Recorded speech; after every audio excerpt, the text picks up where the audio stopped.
run these canyons for 6 million years.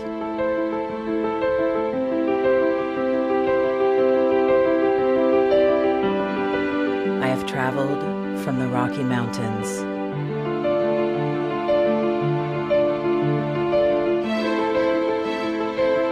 to the deserts, through scorching heat and freezing cold, from the land of the dinosaurs to fields of food.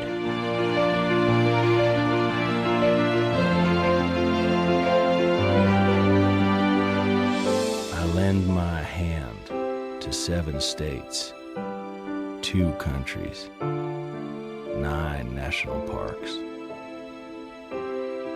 and 36 million people across an arid West. I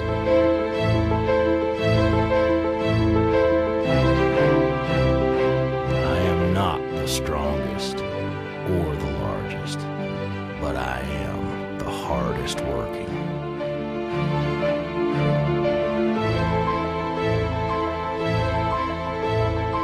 People love me. My playfulness, My beauty.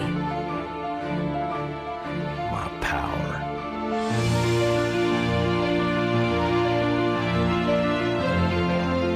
My life.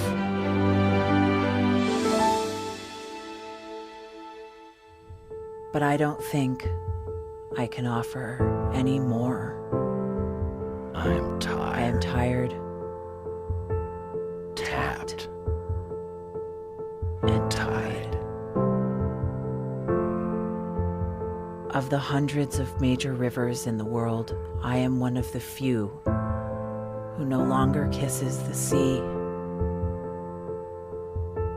Battles to harness my soul have been won and lost. Use me wisely, and I will sustain you. Use me like you have, and I will break. My name is is Red. The Grand River Red. The American Nile. The Canyon Maker. I am the Colorado River. And I am the most endangered river in America.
Hey, good morning, everybody. It is Monday, May 19. How about it? Hope you had a great weekend and are ready to jump in and tackle all the big stories of the day.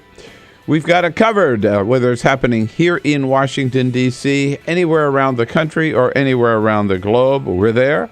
We're on top of it. We'll tell you what's going on and, most importantly, give you a chance to tell us what you think about it all. That's how it works.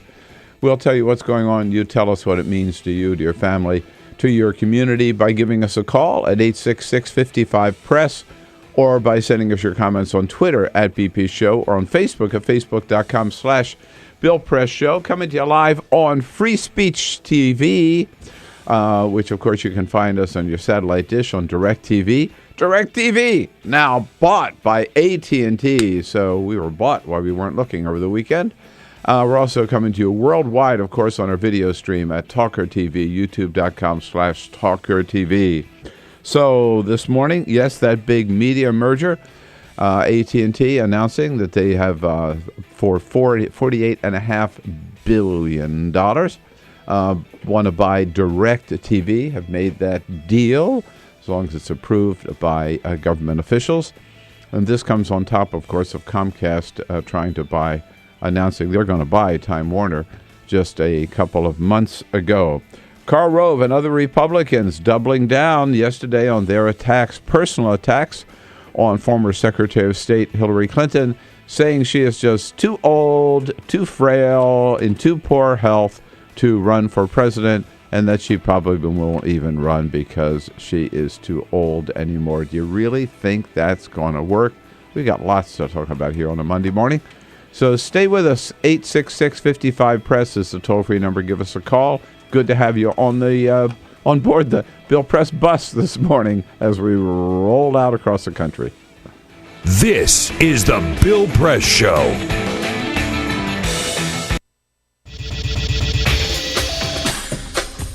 Tune into Free Speech TV for Democracy Now!, a national, independent, award-winning news program bringing you people and perspectives rarely seen on corporate media. Grunt work. Love it, hate it, useful, not useful. Necessary. Our social entrepreneurs are people who have been on the front lines of social change. I've learned so much from talking with them. This is Cafe Impact, and I'm Jonathan Lewis. I will say that I think is a challenge for anyone, especially the new workforce as they come in, is the ability to accept grunt work with grace. The most boring, awful details are the most important elements of doing this work. From the way you save names in your Rolodex to the way you bank and you deposit checks. The truth is, this work isn't glamorous, it's rewarding.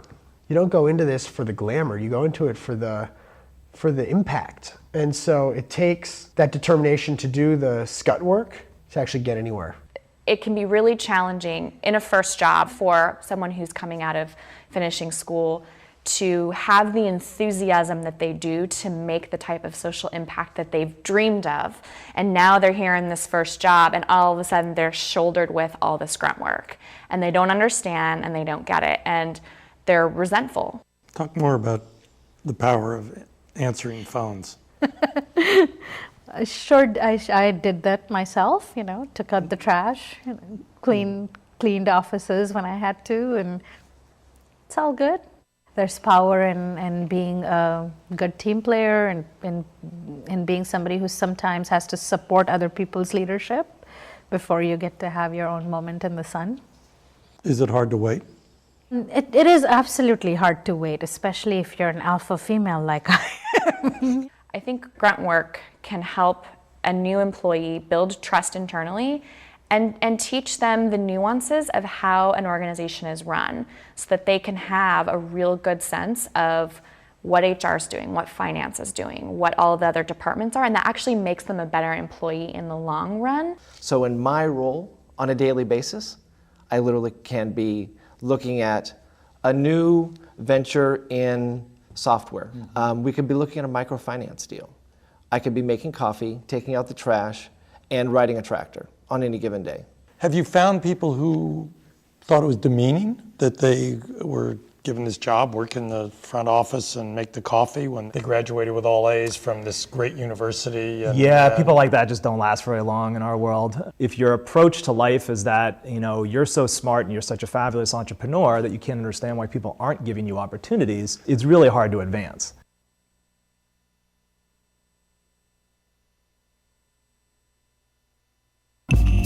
Tune in to Gay USA with hosts Ann Northrup and Andy Hum for in-depth coverage of lesbian, gay, bisexual, and transgender news. Watch Gay USA every week, only on Free Speech TV.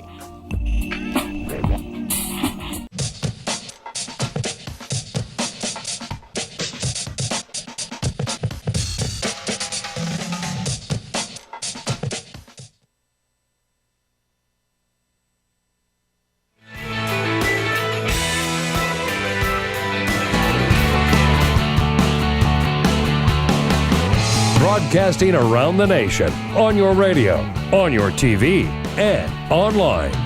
This is The Bill Press Show. Well, we've been bought over the weekend. What do you say? Yeah, how about it? AT&T bought DirecTV. Who owns us now? I don't know. Every time I turn around, been bought by somebody else. Didn't somebody buy Current TV too one time? We've been bought, but we'll never sell out, baby. Thank God we're on the radio. Hey, good morning, everybody. What do you say? It is Monday, May 19. So good to see you this Monday morning. Hope you had a good weekend. Got out to see Godzilla. I know most of you did, whatever. Just had a chance to kick back. Very relaxing weekend for me. A lot of socializing, a lot of seeing friends, and had a good time and ready to get back into the groove here with all of you on a Monday morning. So we'll tell you what's going on here in our nation's capital, Washington, D.C. The House comes back in session this week. Whoop-de-doo.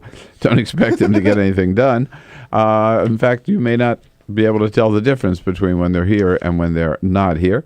President Obama here at the White House today, and the Senate is back in town. So we've got it covered, our nation's capital covered, both ends of Pennsylvania Avenue.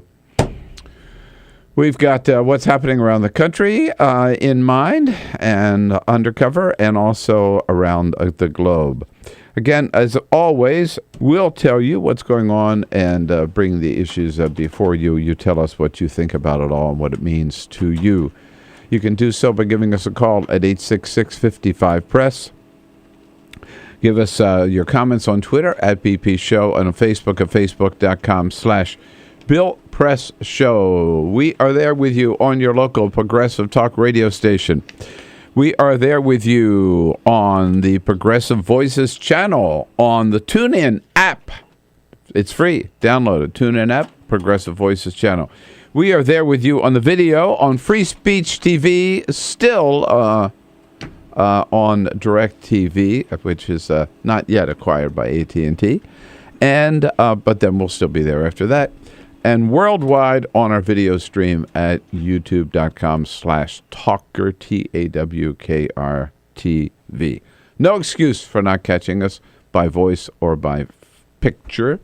Peter Ogburn and Elisa Murphy. Good morning, guys. Hey, good morning. Everything good? Everything yes, indeed. Good Happy weekend? Monday. Yeah, Happy Monday. beautiful weekend. Just what I love. Monday's another whole 5 days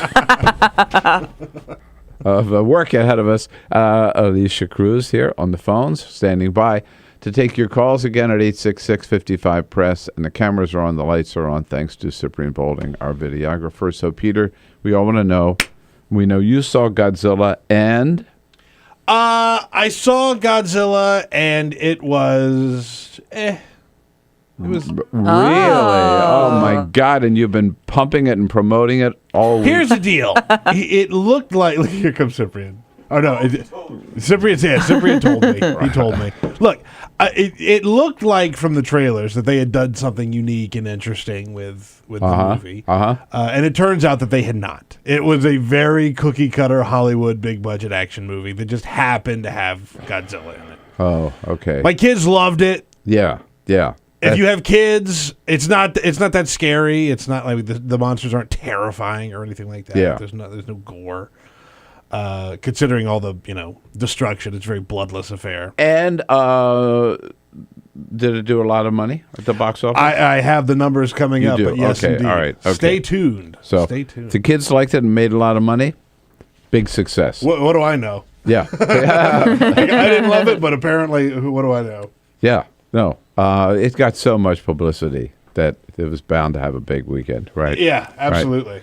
And we know that Friday, again, was Barbara Waters' last day on The View, and they had a special session of The View, and a lot of special guests turned up to sit down, co-host, visit with the ladies with their last time with Barbara Waters. Hillary Clinton, surprise guest, said, "What are we going to do with that Baba?"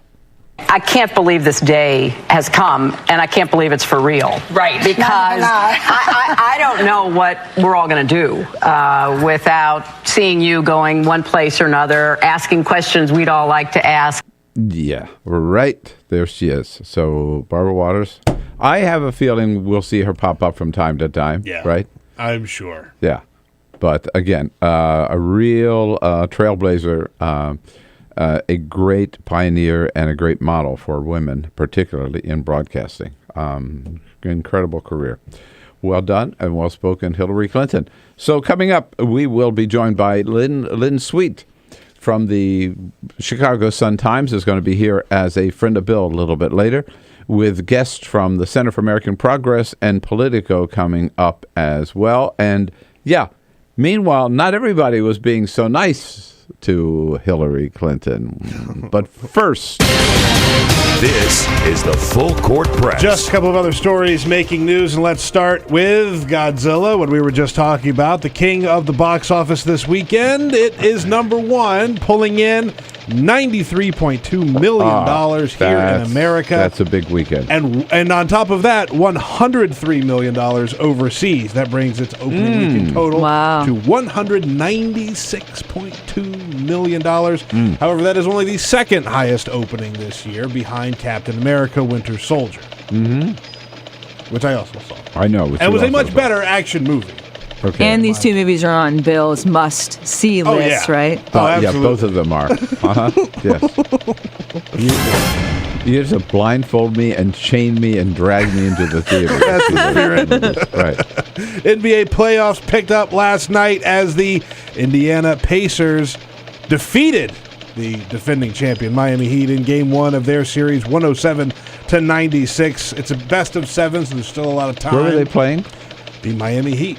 Where? Oh, in Miami. In Miami. Yes, indeed. Wow. Yeah. Wow. And then, of course, tonight at 9 o'clock Eastern Time is the San Antonio Spurs and the Oklahoma City Thunder in the West. Those are your final four teams. So one of those teams will be your NBA champion. Boy, the Pacers really got hot when they had to, huh? Yeah. The Pacers, when they seem to have the Heat's number. They beat them in during the regular season, right? So we'll see if they can keep it going for the playoffs. But yeah. And in Colorado, they have just passed a new controversial law known as the Right to Try law. They're also calling it the Dallas Buyers Club law because it is a law that allows patients suffering illnesses to try controversial drugs that have not been cleared for use in the United States. In other words, they won't get any trouble, won't get prosecuted if they're trying drugs from outside the country. Remember in Dallas Buyers Club, when Matthew McConaughey's character had AIDS, they were smuggling in drugs from Mexico because they hadn't been cleared for use here. Previously, that was illegal. That is no longer illegal in Colorado. So it's the right to try. The right to try. To try. Your doctor doesn't have modeled to prescribe after the right to die. That's it. Yeah, that's it. That's interesting. You know, I got to tell you, Colorado's becoming a very, it always has been. Yeah. But particularly lately, a very progressive, aggressive, creative kind of state. Innovative, trying some new things. I think it's great. They have the right to try. They previously had the right to get high. Yeah, that's right. They're really pushing it. Right to try high. Here we go.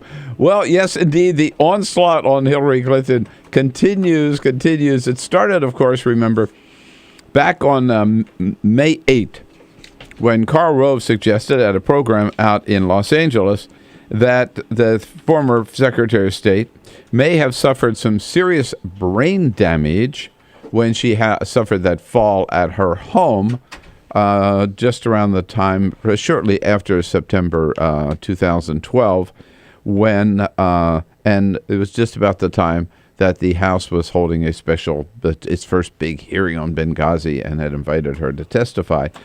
At the time, of course, Republicans said, oh, she's faking it. She didn't really fall. If she fell, she didn't hurt herself. That whole thing about going to the hospital, spending 3 days in the hospital was all just a ruse. Well, now they say, no, actually, it was really serious. It was traumatic brain injury. At least that's what Karl Rove said. And she even had those black glasses on, those dark glasses on, that only people with serious brain injury wear, as if there are any such glasses. I mean, those comments originally got a lot of criticism, even from some Republicans. John McCain said that was nuts.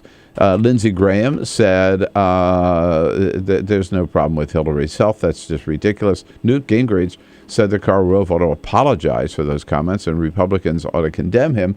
But Rove hasn't apologized and he hasn't backed down. He has doubled down. He went on with Bill Hemmer late last week. He went on with Sean Hannity, I think it was Thursday night.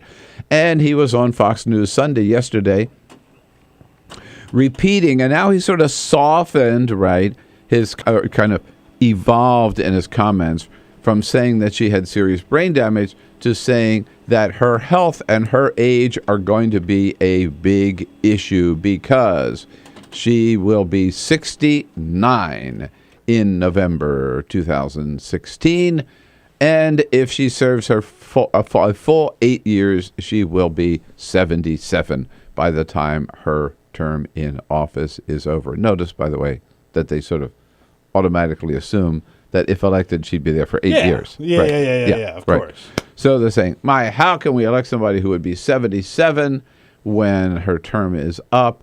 And also then he says her health, we're all going to have to ask questions about her health.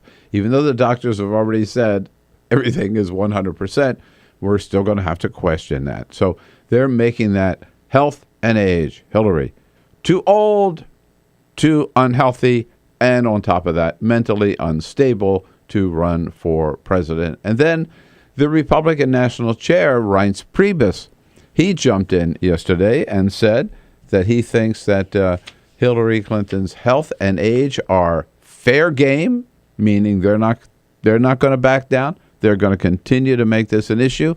And Priebus says her health is so frail and she is so old that she will probably decide not to run for president. My question is, what do you think? Do you think it'll work? There's several questions here. Do you think it'll work? Are her health and age fair game? And is she, in fact, too old to run for president? I pointed out last week, I think it's important to note, that she may be 69 in November 16, but so was Ronald Reagan when he ran for office in 1980, ran for president. I don't remember. Republicans were against Ronald Reagan too, right? Like they hate him. Oh yeah, they've cast him aside. I can't remember actually Republicans at the time saying, "Oh, we can't elect that old fart," right? No, yeah, right? Did they? Mm-hmm. No, I mean they would have put him on Mount Rushmore. They named the damn airport in Washington after him, right? So they don't have a problem with that, but they do have a problem with Hillary. I don't think it'll work. I don't think she's too old. I don't know what Hillary will do, but I'll tell you one thing. I have a good feeling that Karl Rove and Reince Priebus will not factor in her decision, whatever she decides to do. So, will it work? Is she too old? Is her health and age, or are her health and age fair game? 866-55-PRESS. Let's start off right there on a Monday morning, 866-55-77-377. This is the Bill Press Show.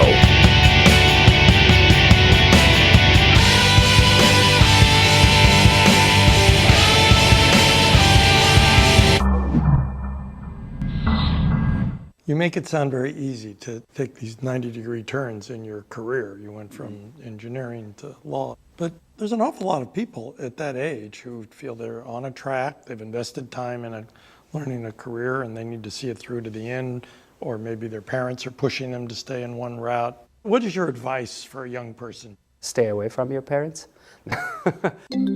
Our social entrepreneurs are people who have been on the front lines of social change.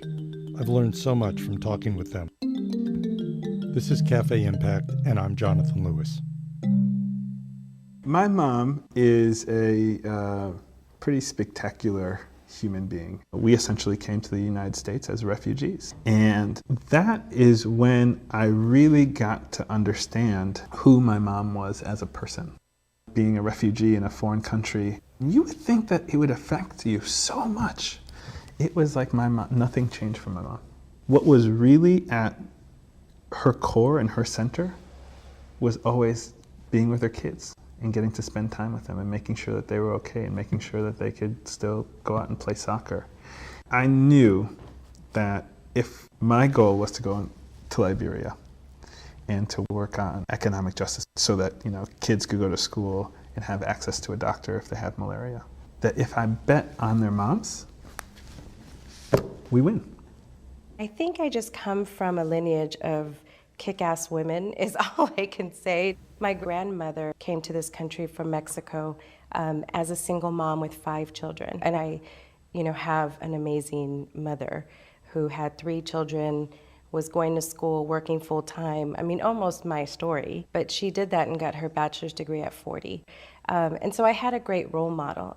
When I came home and told my mom I was pregnant, her response to me wasn't, your life is over. Her response to me is, well, I want a plan. You need to, let me know what you're going to do about this because you're now responsible for somebody else. I was the first one in my family to go to college, and my parents were very proud of it. They both had to work.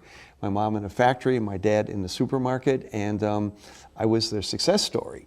However, on graduation day, they said, are you going to be a doctor? Are you going to be an engineer? You're going to be a businessman? What are you going to, lawyer? I said, I'm going to join the Peace Corps.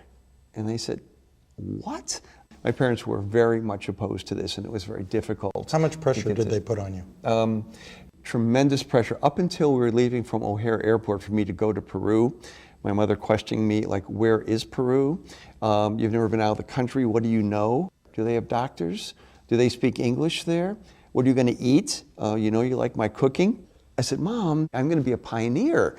Why do you always have to be the pioneer? Let them do it. Let them come back, and then you go. I said, no, I want to be the first to go. I grew up in a pretty rough neighborhood, so there was a lot of gang activity, and one of my friends actually was murdered on a basketball court when a 15-year-old child shot him in the back of the head. And I was just hopeless. And my mom actually, she brought me to a place of empathy for the kids who were involved in actually murdering him, because my mom sort of said, look, where do you think those kids are coming from? And then she said, so if you're angry about it, do something. Actually change the way this world works.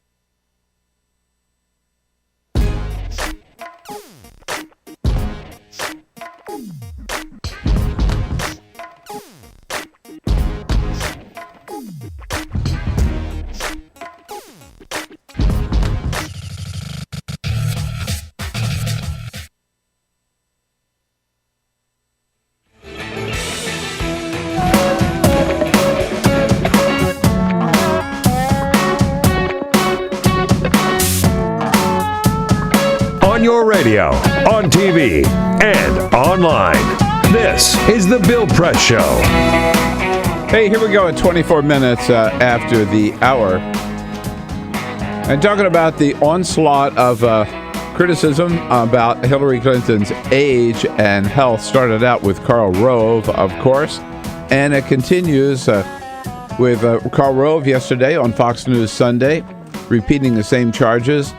Joined now by the Republican National Chair, Reince Priebus, who said yesterday, when you look back at the last month and all those questions about Hillary and Benghazi, again, a special committee appointed on Benghazi. Why? Only for the purpose of getting an excuse to get Hillary on the Hill testifying again and keeping that issue alive.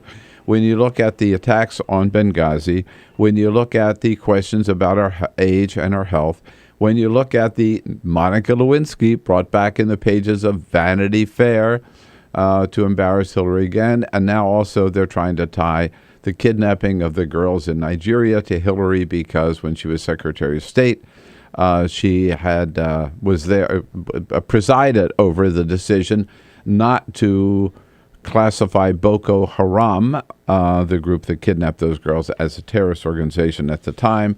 All that mud thrown at Hillary this month, so Reince Priebus said yesterday, well, if she has another month like the last month she had, he is convinced she will not dare run for president because there's too much garbage against her. It is all garbage. I think, I'm not saying Hillary is Teflon. Barack Obama proved that. But I think that whatever decision she makes, she's not going to make it based on what Karl Rove or Reince Priebus have to say. How about you? Let's find out from Mike. We start out with Mike in Shepherdstown, West Virginia. Hello, Mike. Good morning. Good morning, Bill. This is a non-issue. There's no there like everything else they do. You know, I think Karl Rove has handed Hillary a campaign ad. Just do a split screen with Karl talking about the election in Ohio on, the night of the election, and then she'll talk, who really has the mental deficiency here. Yeah, well, that's what Jay Carney said too about Dr. Rove, right? Where you remember he was the last guy in America to accept the fact that Barack Obama had indeed won re-election. But do you think by continuing to pound too old that could have any impact? I don't think so. I think all she has to do is point to the people that they run. Look at the folks that the age of some of the people that have run in the past, and I think it's a real non-issue, and it's actually really insulting. It is insulting. And by the way, also when you look around, I mean, we are living in a time when people are living older and staying in their jobs longer, and jobs of responsibility. Nancy Pelosi is older than Hillary. John McCain is older than Hillary. Exactly. Right? There's no there like everything else they do. Harry Reid, I think, I'm pretty sure, is older than Hillary. So and she's a young and a vibrant 67 right now too. Hey, Mike, good to hear from you. Appreciate the call. No there, says Mike. Earl is out in Cleveland. Hello, Earl. Good morning. Good morning, Bill. How are you? Okay, what do you think? It's going to fly? I don't think it's going to bother her at all. She's perfectly fine. I wish her the best in her health. She's perfect. She's a perfect candidate. I think the real issue is what you stated earlier is our Congress. They're the real issue here. And so I think we need to focus our attention on them. Well, I'll tell you one thing, Earl. We have to focus our attention on them this year. It's funny. I was at a little dinner party last night with some friends, and one of them said, okay, now I want to know, what do you think? Who's going to be the Republican candidate and who's going to be the Democratic candidate in 2016? And you know what I said? I refuse to answer that question because I want to focus on the elections of 2014 and winning and making sure we hold on to the U.S. Senate. Then we'll talk 2016. This is the Bill Press Show.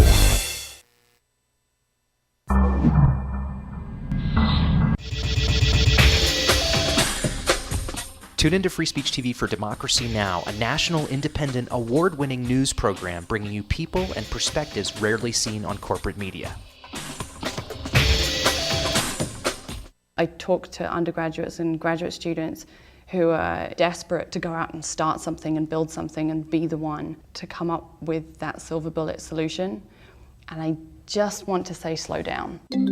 Our social entrepreneurs are people who have been on the front lines of social change. I've learned so much from talking with them. This is Cafe Impact, and I'm Jonathan Lewis. Most of the people you're talking to who want to come into the social change space, are they prepared? If you're early in your career, there's a couple of really important things to do. The first one is just to shut the hell up and don't talk for about 5 years and work really, really hard. The only way you're going to be given more difficult things to do is by solving the ones you're already given. And if you're somebody who's always complaining or wants to be promoted above where they really are, you can't learn enough to start to take on a greater pool of responsibilities. Advice you would give a person coming out of college is go work for other people, make your mistakes on their dime. That sounds like me, absolutely. It does sound like you. And you know who that came from is one of my board members, Eric Buttline. Eric had seen me start a few companies as a young kid. I mean, I started my first real company when I was 16. And Eric said, "Chid, do me a favor. I know you have this thing in your head that you think you're this great entrepreneur, but like go work for somebody for a little while and just learn how things are supposed to be done. And when you're done with that, let's have another conversation about, your next venture." And I think another thing to remember, and this is something that I've really only learned in the past couple of years, is that although the problems are urgent and so important for us to address, I need to have more patience. I'm not going to solve those problems on my own.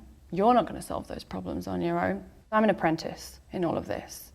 I'm an apprentice in life. I'm an apprentice in problem solving. I'm not going to change the world until I'm at least 65. That's my goal at this point.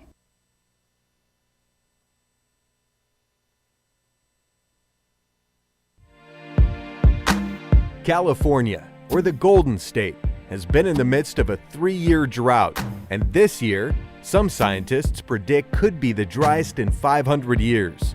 Governor Jerry Brown declared a state of emergency in January and in February of this year. The world's 10th largest economy, California is also the United States' top agricultural producer. Half of all our fruits and vegetables come from California.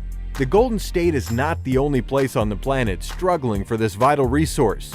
In December 2013, the World Resources Institute found that 37 countries face severe water shortages. Free Speech TV would love to know what you think about this fight for water, especially if you're from the Golden State. Please call our comment line at 1-888-378-8855 or email us at comments@freespeech.org to let us know your thoughts. Tune into the Thom Hartmann Program, a live broadcast featuring the nation's #1 progressive talk show host. Phones open at 3 p.m. Eastern, only on Free Speech TV.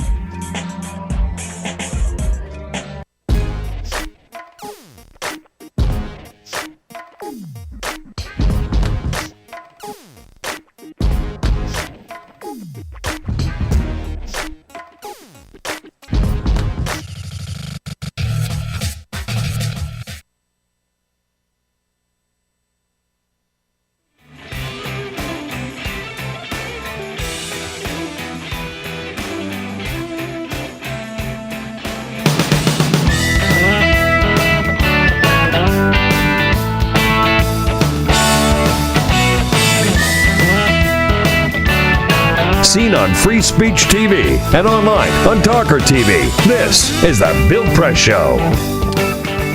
33 minutes after the hour here, Monday morning, May 19. Good to have you with us, everybody. As we start off a new week here, talking about all the continuing raising of the questions of and pounding Hillary Clinton on her age and on her health and suggestions of serious brain trauma, brain injury. Back to your calls and your comments about that in just a second here. I did want to point out there was an important vote in Switzerland yesterday. On the Swiss ballot were several measures. They become like California in so many ballot measures all at one time. But the one that got the most attention was a measure to raise the minimum wage in Switzerland, to raise the minimum wage to 22 Swiss francs, which turns out to be $24.65 an hour. That would have been the highest minimum wage in the world, but it was rejected yesterday by 76% of the Swiss people. It was trounced. 76% said, wow, we're not going to go that high. Yeah. By the way, I thought Switzerland for sure was on the euro, but they say here in this article, Swiss francs. But so the highest, that means that the highest now is in Germany, which has been accepted. It's 8.5 euros in Germany, which is $11.64. And we can't even get it above $7.25 in this country. Right. Pathetic. The Swiss was thinking of going over more than 3 times what we are today. Now they didn't, but they'll come back and they'll be about probably $12 or $15 for the minimum wage. So we got a long way to go in that department, friends. And Hillary's got a long way to go before she makes her decision about what she's going to do. Reince Priebus, Republican National Chair, says she won't even run. She won't dare run now that we've raised these issues of her, how old she will be and what poor health she is. What about you? I don't think it'll make any difference in her decision. 866-55-PRESS. Sam is up in Rochester, New York. Hello, Sam. Hey, I love you, Bill. Hey, Thank listen. you. Yes, Hillary should run. No, Hillary is not too old. No, her medical condition should not be an issue.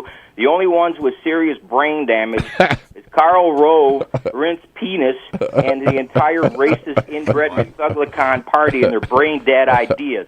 That's what's brain-dead. Go, Sam. Man, you're on this morning. You're red hot. Yeah, it is funny. You know, I was thinking this. Remember, the guy from the Dallas Morning News, Wayne Slater, wrote a book about Karl Rove, and the title of it was Bush's Brain, right? Bush's brain damage. Maybe we ought to title it, Bush's brain is brain dead these days. All right, good for you, Sam. Appreciate it. Also out in Cleveland, Ohio. Cleveland coming through this morning. Cleveland rocks. Cleveland rocks. Hello, Gene. Good morning. Yeah, Bill, I believe that she should run, and she could prove that she's not brain damaged or too old, because she is not, as far as I know, she has not started listening to Rush Limbaugh or Fox News, and she has not joined the Republican Party. Right. And, get her on stage in those debates, and I think they'll see she can hold her in. But the thing that's pretty apparent, Gene, don't you think, is that they will say or do anything to try to prevent her or talk her out of running, right? Right. They're trying to convince they're telling lies that the people on Fox News and that want to hear, that she's too old and that. They're real good at telling lies. Well, they are. But what worries me is that the American people are also prone to believe stuff if you just repeat. If you tell the lie, it's a big lie theory. If you tell it often enough and loud enough, that people are gonna believe it. I agree with you, Gene. I don't think they will in this case. I hope they don't in this case. But they've got to. They're not going to give up. I mean, they've decided this is their attack. Don't wait till she announces. Let's try to cut her down now and try to convince her now not to run, because we're just showing you, Hillary, that if you do, this is what's coming, right? We're going to be unmerciful, and we're going to attack you personally. Yeah. Personally. No, so they're not talking about her ideas or her policies. We're going to attack you personally as being a woman who is too old and too unhealthy. And by the way, that does raise a question. I wonder if they'd be making these same statements about a man. No, I certainly don't think so, no. I think that part of this is a little bit of payback from the John McCain stuff, because the question was raised with John McCain is he too old? Is he healthy enough to run for president? Which I'm sort of a mind that, like, you can ask the question of John McCain. You can ask the question of Hillary. I don't know that that's sexist to ask, is she too old? But there is a big difference between the way that Hillary Clinton handles herself and the way that John McCain handled himself. No, it is true that almost anything is fair game, right? Yes. It is true that you do want to know that somebody is fit enough for the job. And certainly, if somebody were, in fact, mentally unstable, that would raise some questions about their ability to handle that kind of pressure. There is zero indication that any of that is a problem with Hillary Clinton. Right. Total, absolutely zero. Like, and you're right. But this is a Karl Rove tactic. This was not an off-the-cuff comment. The more I read that comment, he had prepared that comment.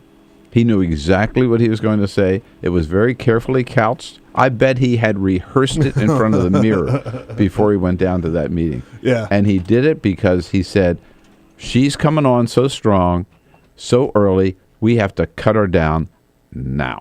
Yeah. I think that's right. I think that's absolutely right.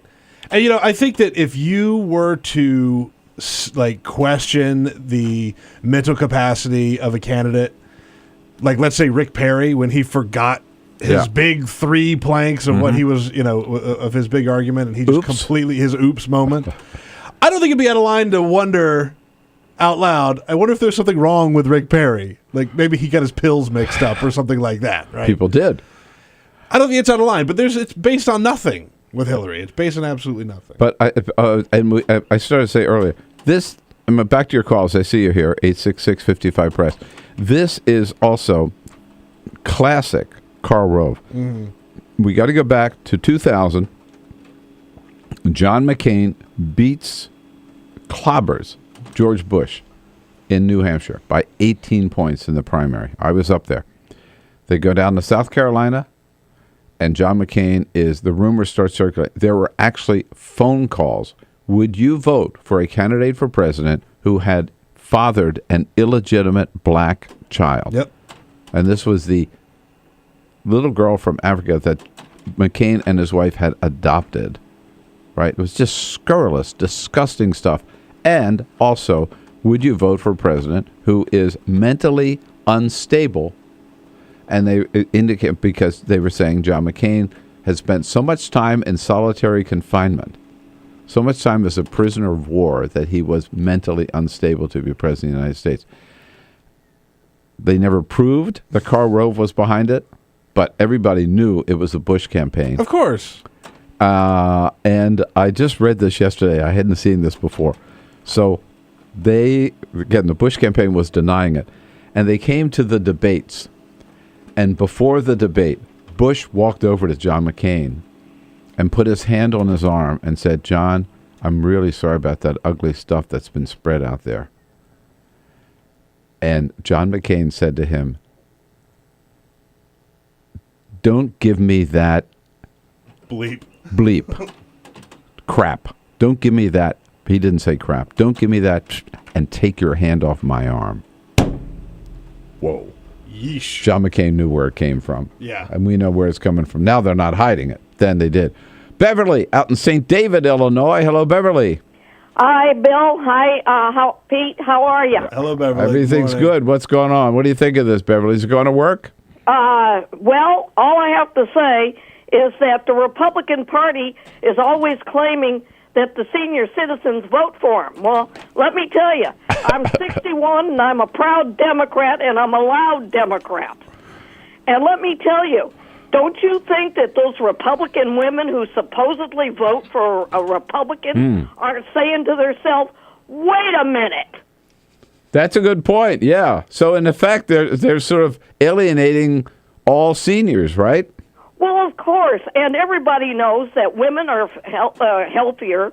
Number two, they live longer. Yep. This is physically, and this is, wait a minute. This is the party that doesn't believe in facts. You got that right. Yeah, Karl Rove, by the way, is still saying that she had a 30 days in the hospital, but now he's saying, well, it was a 30-day medical emergency, right? She spent Well, hey, 3 days in the hospital. Three, not 30, right? Anybody whose nickname is Turd Blossom, nobody should listen to. Well, now, Beverly, now we know how he got that nickname. Yeah, indeed. All right. Great to hear from you. You know what? This is not the end of this, but appreciate your calls, and we'll keep your eye on these guys. We will move on when we come back talking to Scott Bland, who's the editor of the National Journal Hotline, about the news of the day here in Washington. This is the Bill Press Show.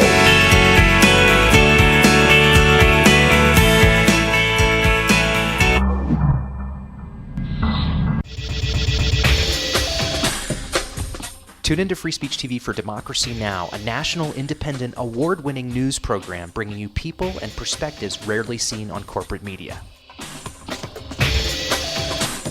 I'm the retired bishop with the Episcopal Church as the bishop for all chaplains in federal service.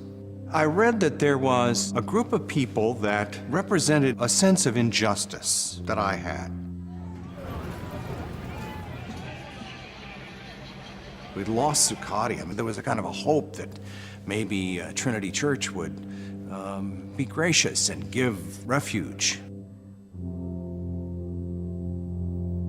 We picked this day where we would gather and demonstrate that Trinity was closing its ears to what was happening. We marched around the block, and I realized that, my goodness, they're carrying a ladder. And I thought, well, this is the moment.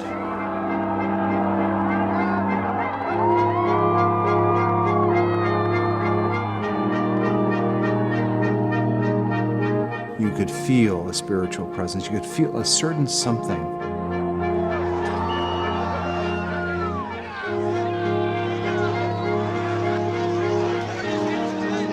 And then the cops came in. It got brutal. I'm with you right here. Robin, I'm here. The church needed, in this moment in history, to stand alongside of these protesters. The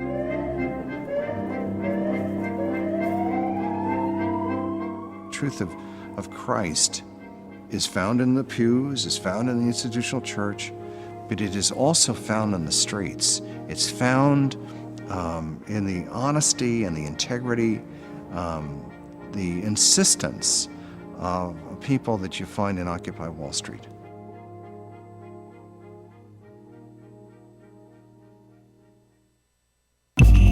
Tune in to Gay USA with hosts Ann Northrup and Andy Hum for in-depth coverage of lesbian, gay, bisexual, and transgender news. Watch Gay USA every week, only on Free Speech TV.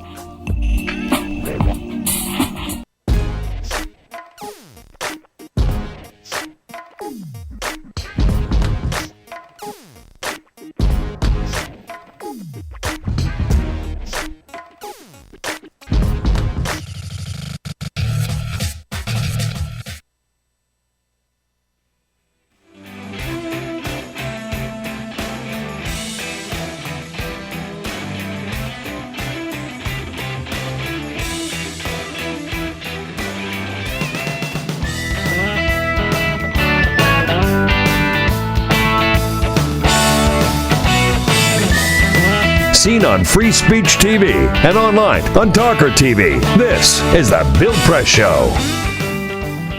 All right, 13 minutes now on before the top of the hour on a Monday morning, May 19. Good to have you with us again. Thank you for being part of the program. And with the House coming back in the session this week, might see a little action on Capitol Hill. President Obama certainly hopes so. Still pushing for them for, as he did over the weekend, to pass his transportation bill, get some more money in the Highway Trust Fund. Scott Bland is the editor of the national journal Hotline, like we do every day, keeping his eye on what's happening here in our nation's capital. Joining us on our news line this morning. Hello, Scott. Happy Monday. Good morning. We've got some primaries coming up this week around the country, with these Senate races, particularly on the Republican side, primaries this week. Tell us what's coming up.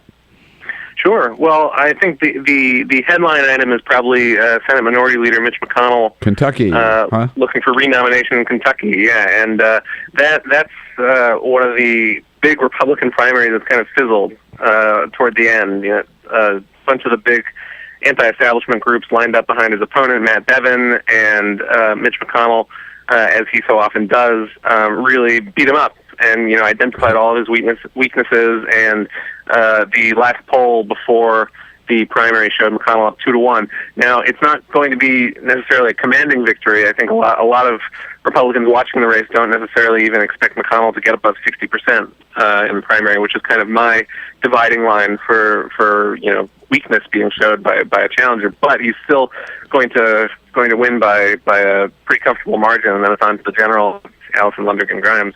And Bevin didn't help himself that much either as a candidate, right? He showed no, absolutely not. This is actually after doing some research on this, it turns out this is an issue that comes up every so often. But he spoke at a rally for legalizing cockfighting and then lied about it. Yeah, and that kind of speaks for itself, I think. Is that the one big Republican primary this week? Are there any others? There's a few others, actually. So Republicans are also going to have their primary in Georgia right. Yeah. for the Senate this week. And that's an a really important big one, too. Yeah. Absolutely. So the Georgia primary with Senator Saxby Chambliss retiring, this has been held up for months as an example of kind of potential conflict between the wings of the party, right? You've got and also Republicans have been worried for a very long time that they could possibly end up with an unelectable or a less electable nominee here. Well, for the past few months, the three more establishment candidates that are running, businessman David Perdue, former Secretary of State Karen Handel, and Congressman Jack Kingston, have been running 1, 2, and 3 in some order, usually with Perdue on top, in all of the available polling for months now. And so it looks, barring some surprise, it looks like Georgia voters will then choose between two of them in a Republican runoff, assuming no one gets 50% of the vote tomorrow. Yeah, the Republican runoff, and still Michelle Nunn, former Senator Sam Nunn's daughter, the Democratic nominee, right? Exactly. And so now one of the big narratives on the Democratic side was that Michelle Nunn was strong enough to take advantage if Republicans nominated a flawed candidate. I think now, and now you're starting to see them try and shift the story around her to her being strong enough to take on anyone, no matter what. And she certainly has raised a ton of money to be able to do that. The question is the pace of, it's twofold, is the pace of demographic change in Georgia moving fast enough, and can they take advantage of that in a midterm year? And also, is Michelle Nunn's lack of a political record enough to overcome latent Republican leanings among the state's white population? Right. We're talking with Scott Bland, who's the editor of the National Journal Hotline, nationaljournal.com. Scott, Dennis McDonough, White House Chief of Staff, said yesterday that President Obama is mad as hell about what's happening in the VA. That may be so, but what are they doing about it? They're taking their time to as he said on Face the Nation yesterday, as Dennis McDonough said, to dig into it. And they're trying to decide what the appropriate response is. If this is more isolated, if this is actually a widespread. I think again he said it's a systemic issue. Those would require different responses. And so I think they're the White House is intentionally not moving slowly in the investigation of this, but in their public statements, they're intentionally trying not to overstep what they know until they've gathered enough information, and then at that point, I think you expect them to move fairly quickly, whether it's shuffling staff or announcing new legislation.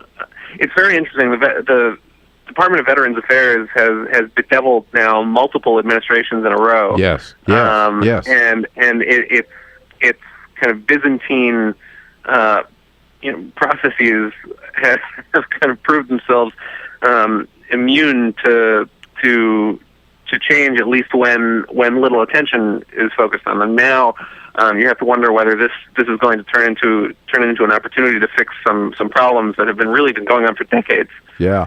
I have to tell you, I'm a little surprised that it's taken so long for the administration to really kick into high gear on this issue. I think it's more troubling than they're allowing, and I'm surprised the president himself hasn't been out front just expressing his outrage. I think a little slow on the uptake on this one, and I think maybe that's going to change this week. Scott, we've got a lot more we could cover. We're out of time, but so that's always the case, right? Too much going on. But it's only going to get worse. That's right. Appreciate your time this morning, Scott. Thanks so much. Always good to have you with us. Right. This is the Bill Press Show.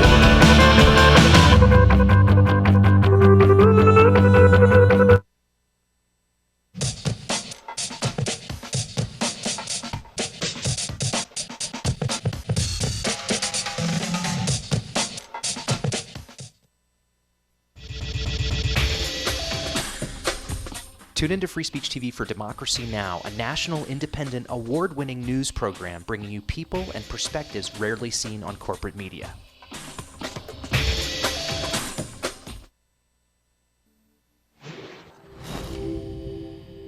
Bauhaus was one of the most definitive design movements of the modern age, reaching its peak between the two world wars. The word Bauhaus, loosely translated from German, means house of construction or school of building. Bauhaus was a new type of art school. Historically, European art academies taught each design subject separately. The Bauhaus offered foundation training in many art and design disciplines. They believed in variety. Understanding mass production was part of the curriculum, and the school sought to develop students who could unify art with craft while embracing new technology. It was also the beginning of the art school as an alternative way of life. Germany at that time was a pretty conservative place. And before the Nazis said "Nein" to the Bauhaus, it was arguably the most celebrated art school in the world. Bauhaus thinkers believed the world needed to be fundamentally rethought. Unnecessary ornamentation was out. Minimalism was in. Good design required simplicity and geometric purity. One of the best known icons of Bauhaus design is the cantilevered chair. Designed by someone named Breuer, it was inspired by the steel tubes of his bicycle, and ultimately led to the first lightweight, mass-produced metal chair. Despite his success, Breuer concluded that eventually chairs would become obsolete, and everyone would soon be sitting on supportive columns of air. Bauhaus was all about innovation and inspiration. Nowadays, Bauhaus influences can be seen everywhere, from road signs and graphic design to big windows and even bigger buildings. In architecture, the International style, as it became known, influenced skylines the world over. Bauhaus was about ideas, reform, exploration and vitality, about making more tidy sense of the rapidly evolving world around us, and giving us more cool stuff for our apartments.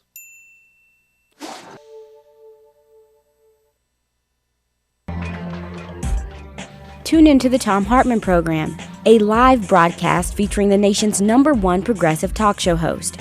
Phones open at 3 p.m. Eastern, only on Free Speech TV.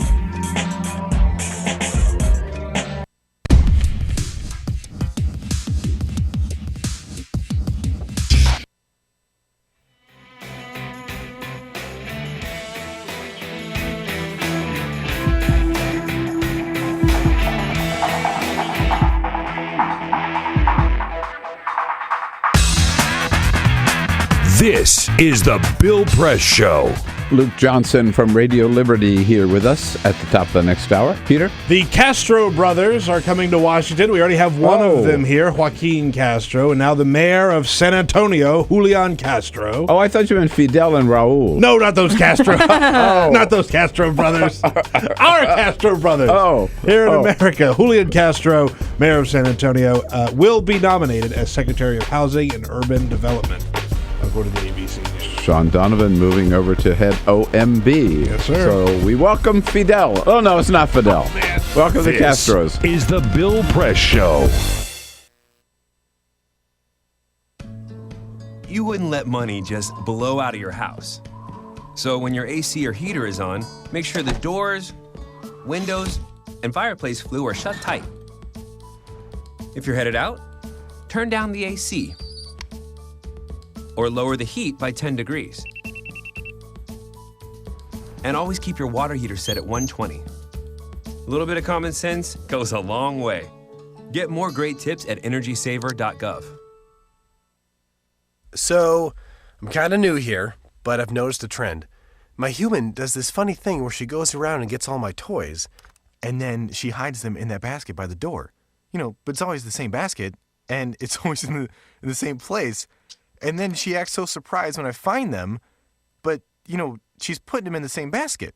Again. It's like, hello, that's where you put it last time. You were the worst at hide and seek.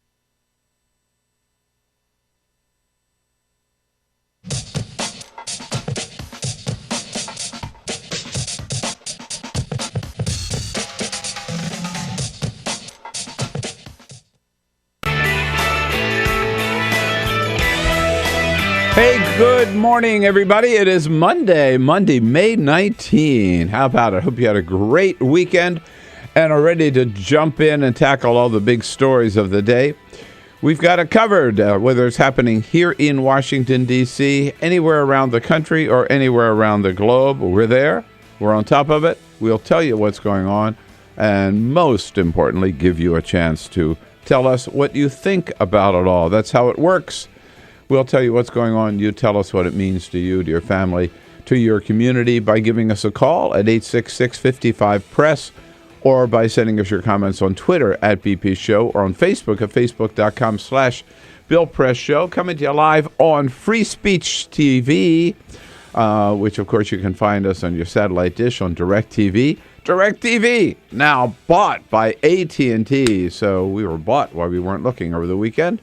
We're also coming to you worldwide, of course, on our video stream at TawkrTV, youtube.com/TawkrTV. So this morning, yes, that big media merger, AT&T announcing that they have for $48.5 billion want to buy DirecTV, have made that deal as long as it's approved by government officials. And this comes on top, of course, of Comcast announcing they're going to buy Time Warner just a couple of months ago. Karl Rove and other Republicans doubling down yesterday on their personal attacks on former Secretary of State Hillary Clinton, saying she is just too old, too frail, in too poor health to run for president, and that she probably won't even run because she is too old anymore. Do you really think that's going to work? We got lots to talk about here on a Monday morning. So stay with us. 866-55-PRESS is the toll-free number. Give us a call. Good to have you on board the Bill Press bus this morning as we roll out across the country. This is the Bill Press Show.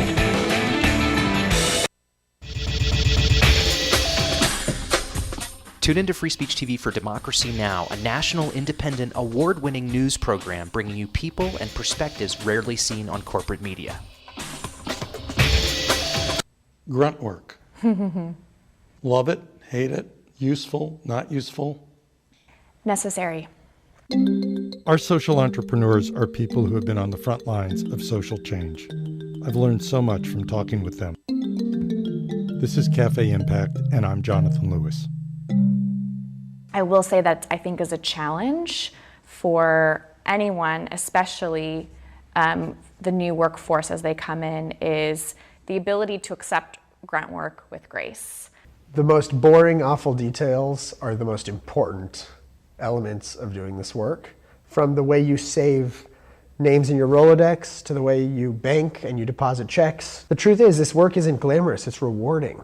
You don't go into this for the glamour, you go into it for the impact. And so it takes that determination to do the scut work to actually get anywhere. It can be really challenging in a first job for someone who's coming out of finishing school to have the enthusiasm that they do to make the type of social impact that they've dreamed of. And now they're here in this first job and all of a sudden they're shouldered with all this grunt work. And they don't understand and they don't get it and they're resentful. Talk more about the power of answering phones. Sure, I did that myself, took out the trash, cleaned offices when I had to, and it's all good. There's power in being a good team player and in being somebody who sometimes has to support other people's leadership before you get to have your own moment in the sun. Is it hard to wait? It is absolutely hard to wait, especially if you're an alpha female like I am. I think grunt work can help a new employee build trust internally and teach them the nuances of how an organization is run so that they can have a real good sense of what HR is doing, what finance is doing, what all the other departments are, and that actually makes them a better employee in the long run. So in my role on a daily basis, I literally can be looking at a new venture in software. We could be looking at a microfinance deal. I could be making coffee, taking out the trash, and riding a tractor on any given day. Have you found people who thought it was demeaning that they were given this job, work in the front office and make the coffee when they graduated with all A's from this great university? And, people like that just don't last very long in our world. If your approach to life is that, you're so smart and you're such a fabulous entrepreneur that you can't understand why people aren't giving you opportunities, it's really hard to advance.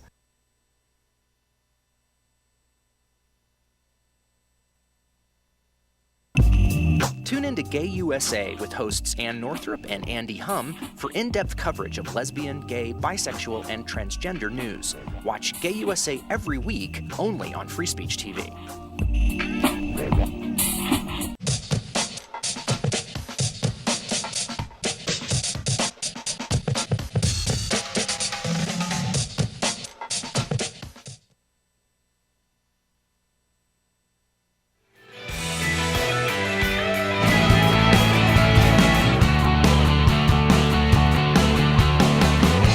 broadcasting around the nation, on your radio, on your TV, and online.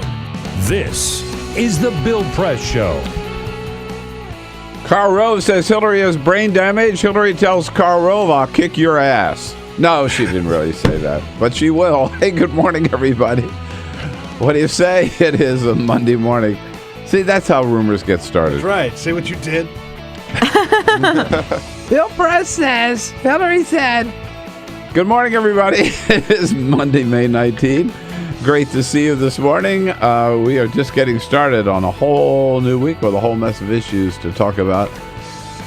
Things that you're going to want to talk about, we know, this Monday morning. So thank you for being part of the program, and to get ready to give us a call and join the conversation at 866-55-PRESS on your local progressive talk radio station. We are there with you. Again, you can join the conversation at 866-55-PRESS. Or you can listen to us also on the radio, just if you've got the TuneIn app on your iPhone or whatever, TuneIn app. And then you go to the Progressive Voices channel, and there we are.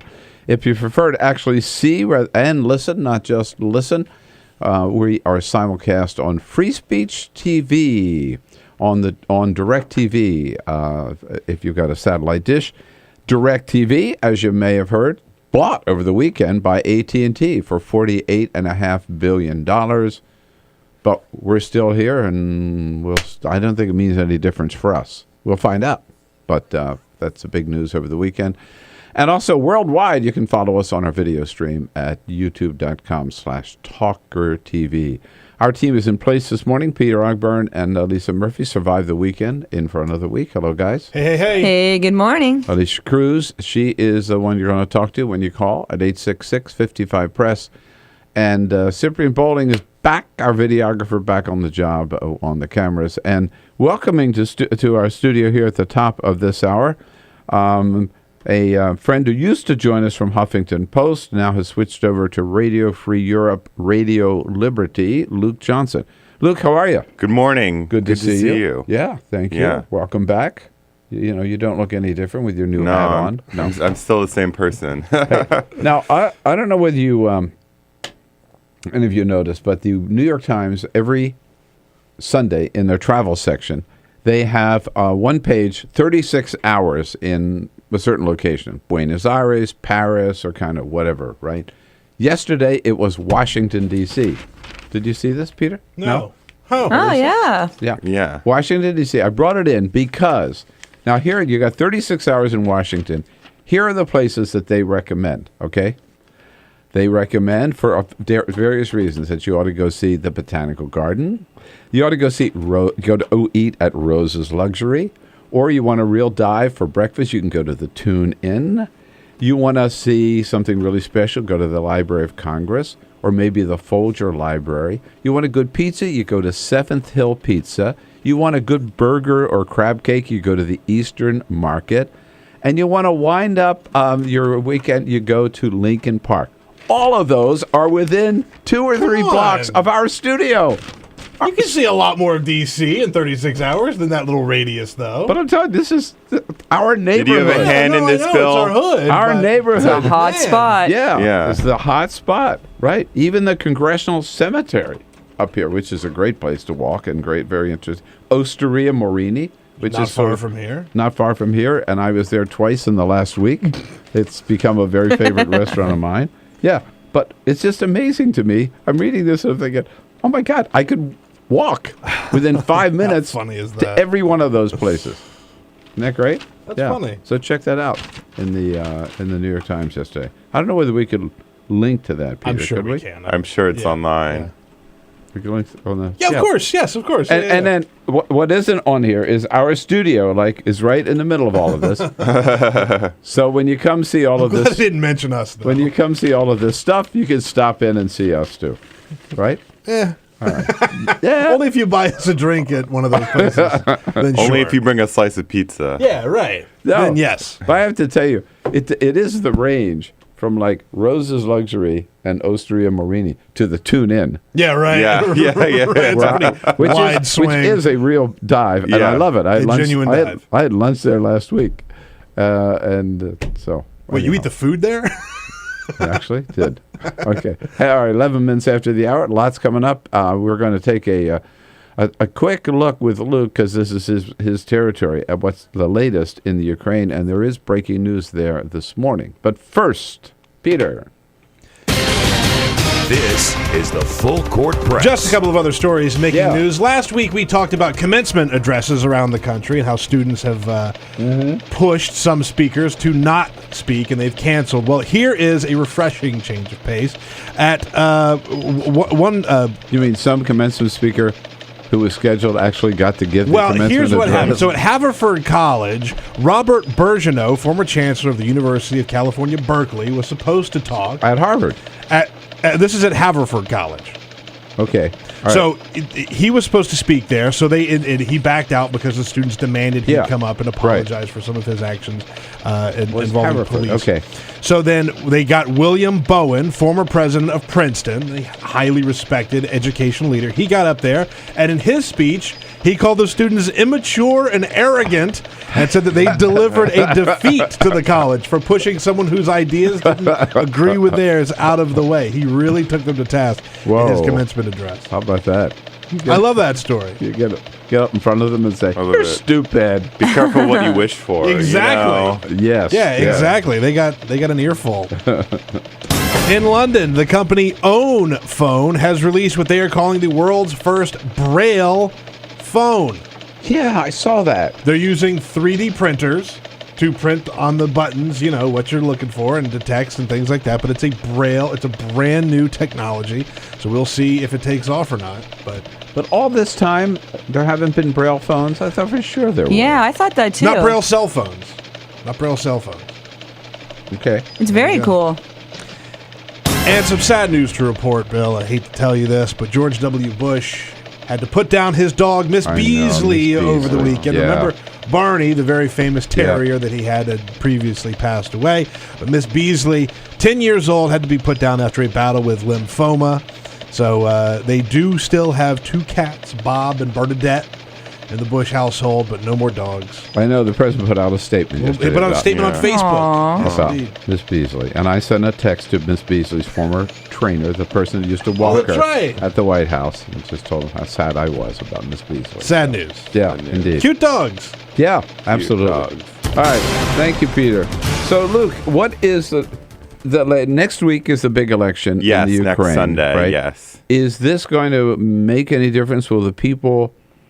Where are we now? Will the people in eastern Ukraine come out and vote and respect the outcome of this election? Well, it remains to be seen whether they'll be able to, because there's still a great deal of pro-Russian separatists causing trouble in cities in eastern Ukraine.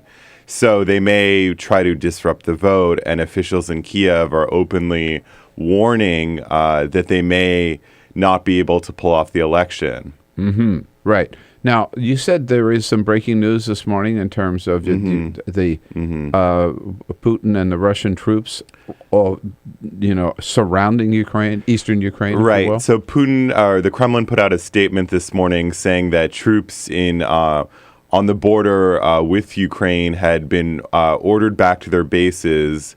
Which is exactly what Obama and Kerry have wanted. Yeah. Now, there hasn't been a lot of independent confirmation of this. I saw a NATO official quoted. He said, "We haven't seen anything." But, at the very least, if his word is true, then it's a positive sign. Right. So that he has given, I know the president and the secretary of state have said one way to show, right, that you're not inciting things is to get these troops back. Right. Which could leave these pro-Russian separatists sort of, up the creek without a paddle, so to speak. Yeah, I think it's been shown that Putin doesn't have a lot of control with them. I mean, last week he said the pro-Russian separatists should delay their own referendum for independence, and they did not.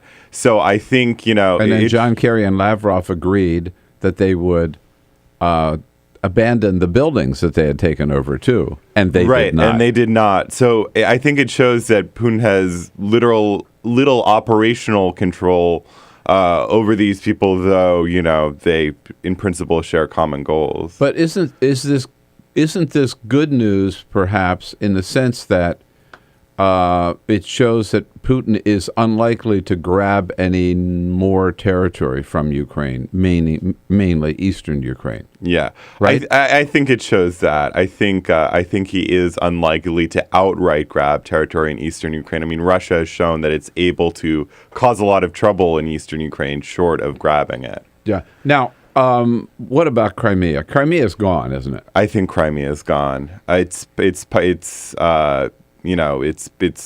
on the map. It's seen as a disputed territory, and it's for all intents and purposes controlled by the Russian military. Mm-hmm. Yeah. What is up with Putin? I mean, what is his goal? Is it to make to reunite sort of the old Soviet Union, or to make Russia a world power, or what's this all about? I mean, it's not for an outright reconstitution of the Soviet Union, because that included 15 republics and tons more territory.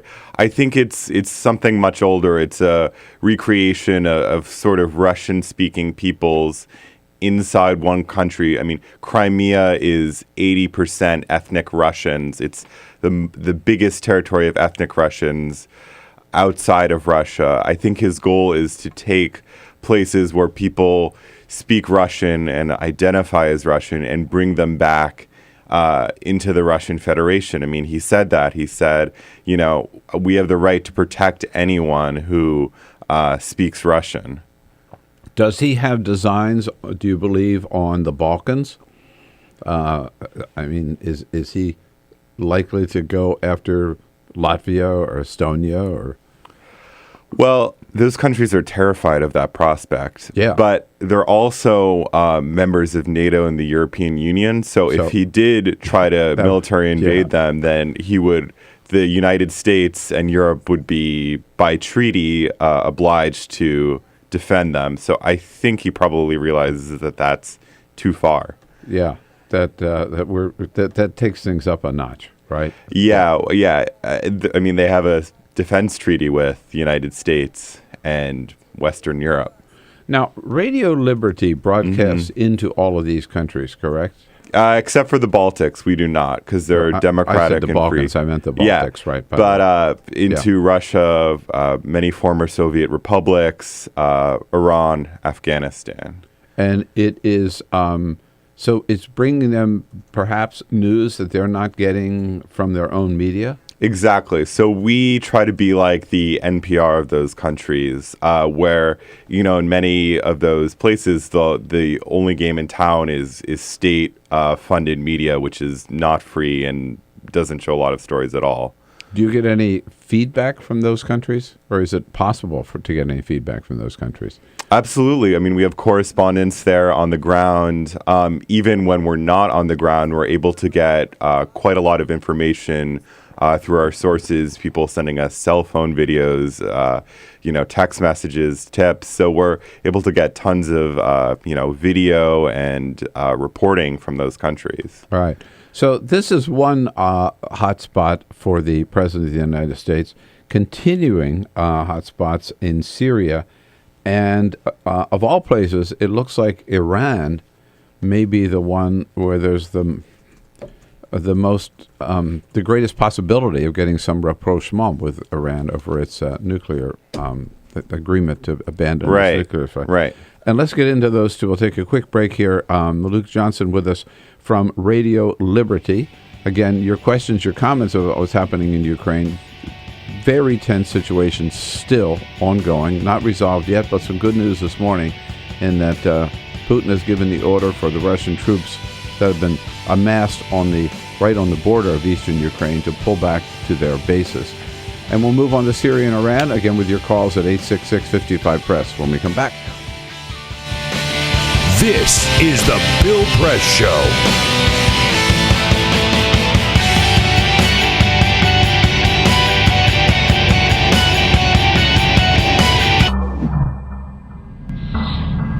You make it sound very easy to take these 90-degree turns in your career. You went from engineering to law. But there's an awful lot of people at that age who feel they're on a track, they've invested time in learning a career, and they need to see it through to the end, or maybe their parents are pushing them to stay in one route. What is your advice for a young person? Stay away from your parents. Our social entrepreneurs are people who have been on the front lines of social change. I've learned so much from talking with them. This is Cafe Impact, and I'm Jonathan Lewis. My mom is a pretty spectacular human being. We essentially came to the United States as refugees. And that is when I really got to understand who my mom was as a person. Being a refugee in a foreign country, you would think that it would affect you so much. It was like my mom, nothing changed for my mom. What was really at her core and her center was always being with her kids and getting to spend time with them and making sure that they were okay and making sure that they could still go out and play soccer. I knew that if my goal was to go to Liberia and to work on economic justice so that, kids could go to school and have access to a doctor if they have malaria, that if I bet on their moms, we win. I think I just come from a lineage of kick-ass women is all I can say. My grandmother came to this country from Mexico as a single mom with 5 children. And I, have an amazing mother who had 3 children, was going to school, working full-time. I mean, almost my story. But she did that and got her bachelor's degree at 40. And so I had a great role model. When I came home and told my mom I was pregnant, her response to me wasn't, your life is over. Her response to me is, well, I want a plan. You need to, let me know what you're going to do about this because you're now responsible for somebody else. I was the first one in my family to go to college, and my parents were very proud of it. They both had to work. My mom in a factory and my dad in the supermarket, and I was their success story. However, on graduation day, they said, are you going to be a doctor? Are you going to be an engineer? You're going to be a businessman? What are you going to, a lawyer? I said, I'm going to join the Peace Corps. And they said, what? My parents were very much opposed to this, and it was very difficult. How much pressure did they put on you? Tremendous pressure. Up until we were leaving from O'Hare Airport for me to go to Peru, my mother questioning me, like, where is Peru? You've never been out of the country. What do you know? Do they have doctors? Do they speak English there? What are you going to eat? You like my cooking? I said, Mom, I'm going to be a pioneer. Why do you always have to be the pioneer? Let them do it. Let them come back, and then you go. I said, no, I want to be the first to go. I grew up in a pretty rough neighborhood, so there was a lot of gang activity, and one of my friends actually was murdered on a basketball court when a 15-year-old child shot him in the back of the head. And I was just hopeless. And my mom actually, she brought me to a place of empathy for the kids who were involved in actually murdering him, because my mom sort of said, look, where do you think those kids are coming from? And then she said, so if you're angry about it, do something. Actually change the way this world works.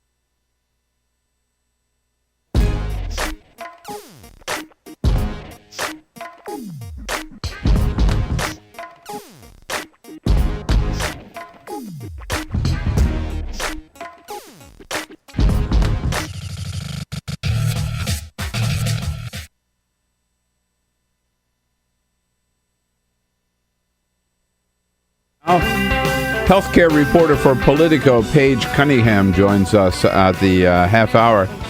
Right now, Luke Johnson is here from Radio Liberty, taking a look at some of the foreign policy hotspots around the globe, starting with Ukraine, where there's a little bit of movement this morning in the right direction.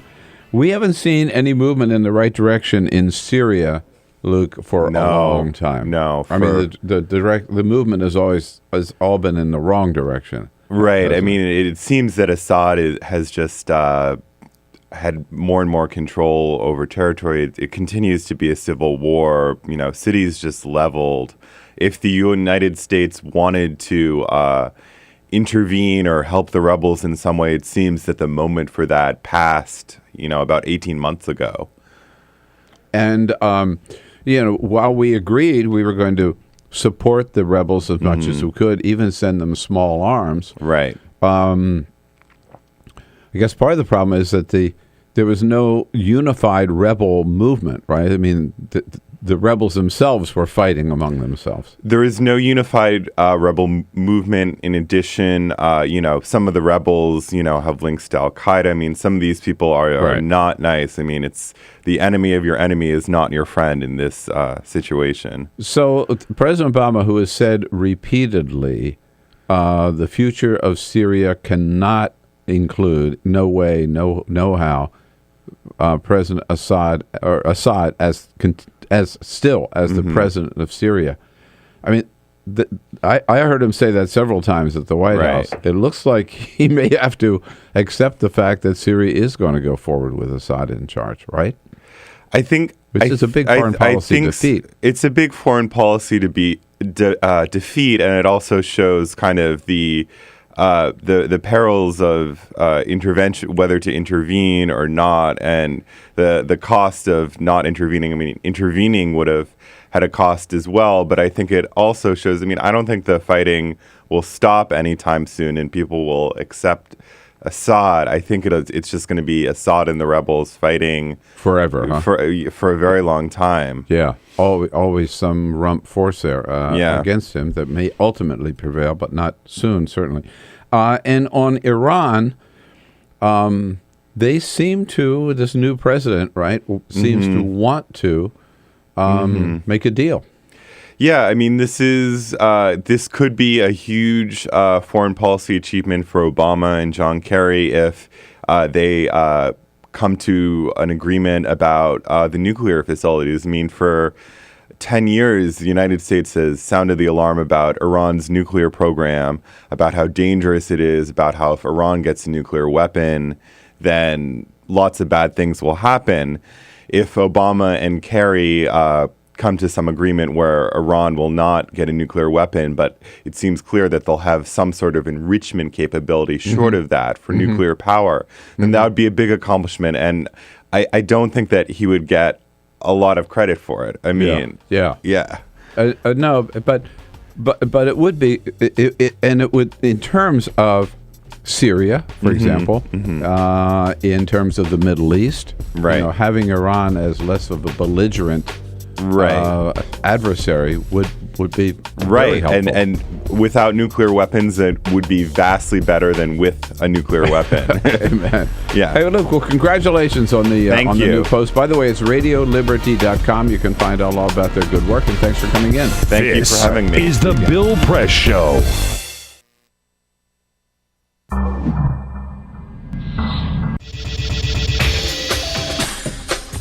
Tune into Free Speech TV for Democracy Now!, a national, independent, award-winning news program bringing you people and perspectives rarely seen on corporate media. I talk to undergraduates and graduate students who are desperate to go out and start something and build something and be the one to come up with that silver bullet solution. And I just want to say, slow down. Our social entrepreneurs are people who have been on the front lines of social change. I've learned so much from talking with them. This is Cafe Impact, and I'm Jonathan Lewis. Most of the people you're talking to who want to come into the social change space, are they prepared? If you're early in your career, there's a couple of really important things to do. The first one is just to shut the hell up and don't talk for about 5 years and work really, really hard. The only way you're going to be given more difficult things to do is by solving the ones you're already given. And if you're somebody who's always complaining or wants to be promoted above where they really are, you can't learn enough to start to take on a greater pool of responsibilities. Advice you would give a person coming out of college is go work for other people, make your mistakes on their dime. That sounds like me, absolutely. Like and you know who that came from is one of my board members, Eric Buttline. Eric had seen me start a few companies as a young kid. I mean, I started my first real company when I was 16. And Eric said, "Chid, do me a favor. I know you have this thing in your head that you think you're this great entrepreneur, but like go work for somebody for a little while and just learn how things are supposed to be done. And when you're done with that, let's have another conversation about, your next venture." And I think another thing to remember, and this is something that I've really only learned in the past couple of years, is that although the problems are urgent and so important for us to address, I need to have more patience. I'm not going to solve those problems on my own. You're not going to solve those problems on your own. I'm an apprentice in all of this. I'm an apprentice in life. I'm an apprentice in problem solving. I'm not going to change the world until I'm at least 65. That's my goal at this point.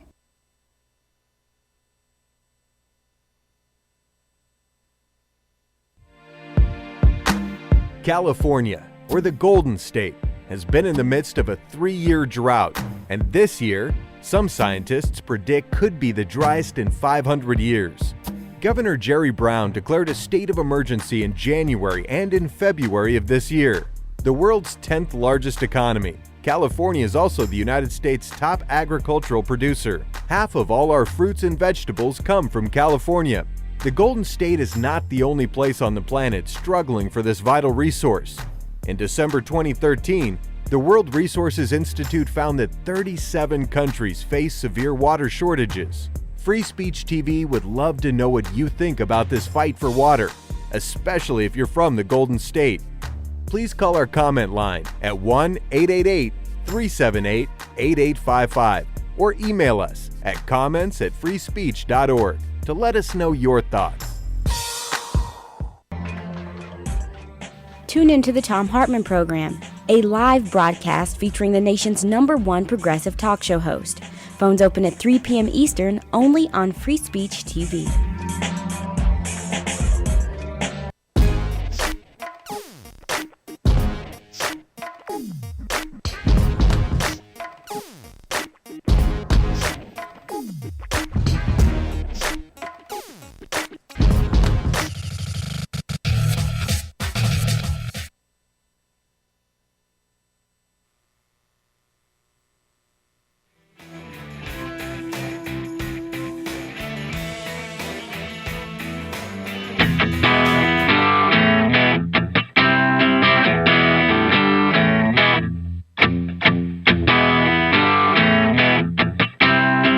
Seen on Free Speech TV and online on TawkrTV.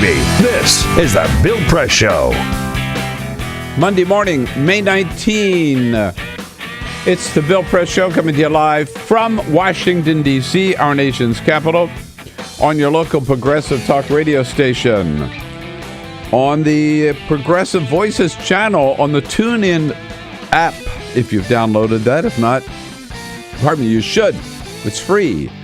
And you can find us there on your iPhone. We are also being simulcast, of course, on Free Speech TV, on DirecTV, now soon to be owned by AT&T.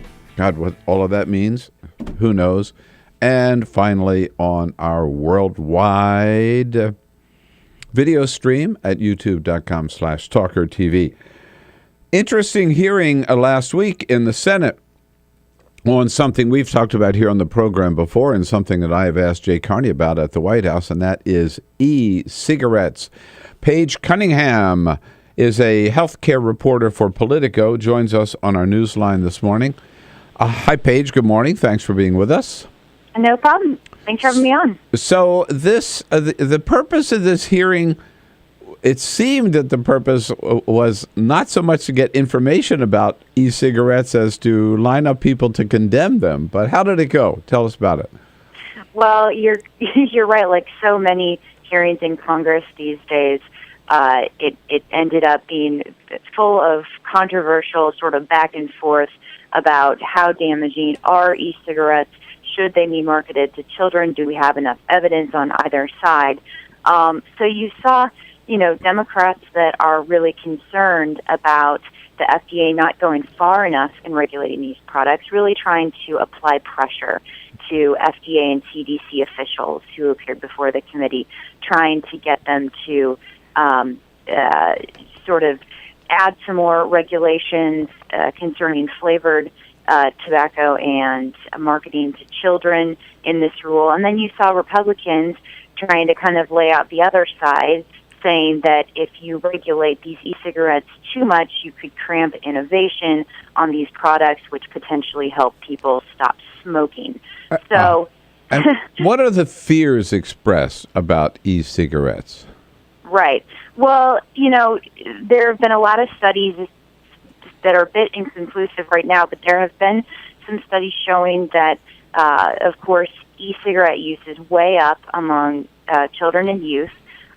They're being marketed to them. There was a study earlier this month looking at how much money has been spent on marketing e-cigarettes to minors.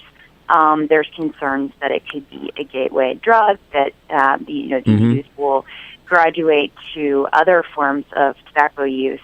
And, there's certainly lots of evidence on that side, and that's, I think, what you saw Democrats and advocates really pointing to last week and continuing trying to put before the administration, saying, hey, it's great you guys are trying to regulate these products, and it's about time you regulated these products, but you're just not going far enough. Well, the FDA did announce, right, that they are going to regulate e-cigs. Yeah, exactly. And not just e-cigs, but also other products like cigars, other things they hadn't really been regulating. They announced a proposed rule last month, and right now we're in the middle of a public comment period. Mm-hmm. So that's why you're really seeing a lot of conversation swirl around this. I heard this morning a little clip, which I like to play. This is Dr. Laura. I'm sure you heard her at the hearing. She's with the Veterans Administration, Dr. Laura Alexander, indicating, again, the lack of information. Let's listen to her. We'll talk on the other side. When patients ask me if they should switch from smoking cigarettes to using e-cigarettes, I simply have to say that we don't know enough about vaping. Now, I know we don't know everything because e-cigarettes have not been around that long. But certainly, isn't it pretty easy to answer the question about whether you should... Aren't e-cigarettes still, I guess... Isn't it clear that e-cigarettes are better than smoking real cigarettes in terms from a health point of view? Right. Yeah, exactly. They are certainly better. The question is how much better. There have been some studies showing they still have some dangerous carcinogens that people are intaking. So, there's still, the health research is still being done. The e-cigarette industry is even conceding that it needs some regulation, that there needs to be more rules about what they can, how they can sell these products to minors. But you see the administration certainly admitting that however you want to look at it or however extreme you want to come down, e-cigarettes are there are some benefits potentially, but there are also some downfalls. So there's just a lot of conversation that's kind of ongoing about exactly where the regulation should come down. Right. Now, they don't have any nicotine, correct? That is correct, right. It's just a vapor. Mm-hmm. It's a vapor. But they do have, I guess, some other chemicals or that could be harmful? Right. So it's liquid tobacco, and that's one of the reasons that it's really helped some people to stop smoking. I mean, there are certainly lots of testimonials on that side. And that's something that Republicans were especially pointing out, saying that if you regulate these products too much, then maybe you could stifle innovation in the part of the industry of trying to come up with these products that would help people to transition from the more serious forms into eventually not smoking or intaking at all. So you have that argument. Yeah. By the way, you did mention that there was some concern about that they are, in fact, today marketing e-cigarettes to young people, correct? Right, exactly. I mean, and of course, Democrats are pointing out that for decades, the FDA has prohibited advertising actual cigarettes to children. Right. So why are we allowing this to be marketed to, the e-cigarettes to be marketed? And part of the appeal to them, it seems to me, is all these different flavors, right? I mean, that, mint or cherry or whatever. I don't know. Right. Yeah. So they become like candy almost. Right. Well, Senator Tom Harkin, who is the chairman of the committee that held the hearing last week, actually brought in a number of e-cigarettes that he had purchased in various flavors to illustrate all the different kinds you can buy. I think they were gummy bear, some were cotton candy, strawberry, pineapple, and so it's trying to, holding those up and saying, hey, these are going to be really attractive to kids, so we need to have a real serious conversation. Yeah, no, they really are like candy, and they bring them in. Is there any evidence that young people are moving from e-cigarettes to real cigarettes? There was a study earlier this month that looked at, use and marketing, and it did find some evidence that young people are more likely to move to cigarettes if they smoke e-cigarettes. Certainly, what everybody agrees on is that use is massively up. I think the stats are something like 14% of teens have tried it, and 39% of young adults between 18 and 21 have tried them. But yes, there is some evidence that these younger people who have tried e-cigarettes are more likely to try cigarettes. And was there any discussion at the hearing about where you can smoke an e-cigarette? I mean, obviously, we've gone through, right, the whole banning of cigarettes, real cigarettes, again, in restaurants and in bars and in office buildings. Again, is that something the FDA is looking at? Is that something the committee talked about? I think the focus was really more on where you can kind of sell them. Can you sell them in vending machines? Can you what can your advertisements look like? Who can they appeal to? Those kinds of questions. I think the question of the advertising, and what kind of regulations will be on the flavorings. Those are sort of the two issues I think that Democrats and advocates are really trying to focus on right now and kind of get results from the FDA in the final rule, which will be released eventually. Yeah. Well, I'm really interested personally in that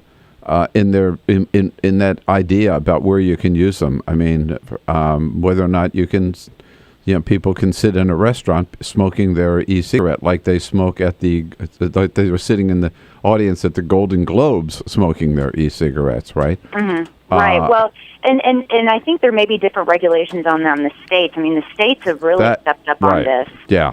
That's right. That may be a state-by-state basis, just like I think, smoking in bars and restaurants was done locally and then statewide rather than nationwide. Right. Mm-hmm. So, well, it was a very interesting issue. And so far as I know, at least I heard from Jay Carney when I raised this question at the briefings, the president himself, former smoker, has not yet tried an e-cigarette, according to Jay Carney. But actually...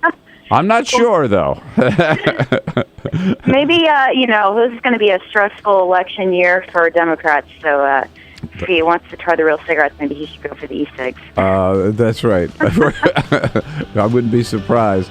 All right. Hey, Paige, thanks so much for joining us this morning. Thanks for your good work. Appreciate it. Thank you. Paige Cunningham at Politico. You know the address. It's politico.com. This is the Bill Press Show.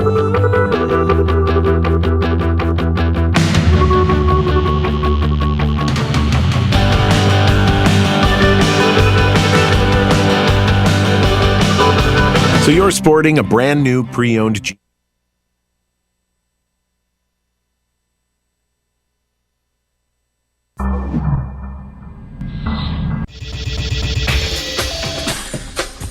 Tune into Free Speech TV for Democracy Now!, a national, independent, award-winning news program bringing you people and perspectives rarely seen on corporate media. I'm the retired bishop with the Episcopal Church as the bishop for all chaplains in federal service. I read that there was a group of people that represented a sense of injustice that I had. We'd lost Zuccotti. I mean, there was a kind of a hope that maybe Trinity Church would be gracious and give refuge. We picked this day where we would gather and demonstrate that Trinity was closing its ears to what was happening. We marched around the block, and I realized that, my goodness, they're carrying a ladder. And I thought, well, this is the moment.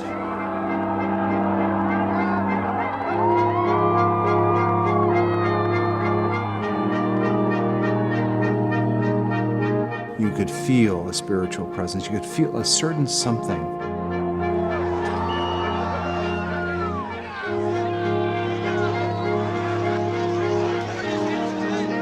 And then the cops came in. It got brutal. I'm with you right here. Robin, I'm here. The church needed, in this moment in history, to stand alongside of these protesters. The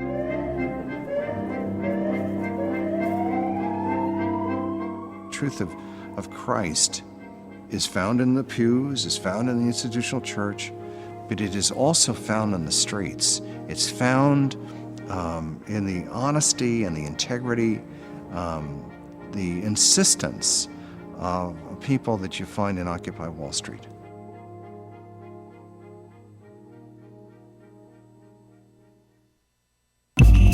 Tune in to Gay USA with hosts Ann Northrup and Andy Hum for in-depth coverage of lesbian, gay, bisexual, and transgender news. Watch Gay USA every week, only on Free Speech TV.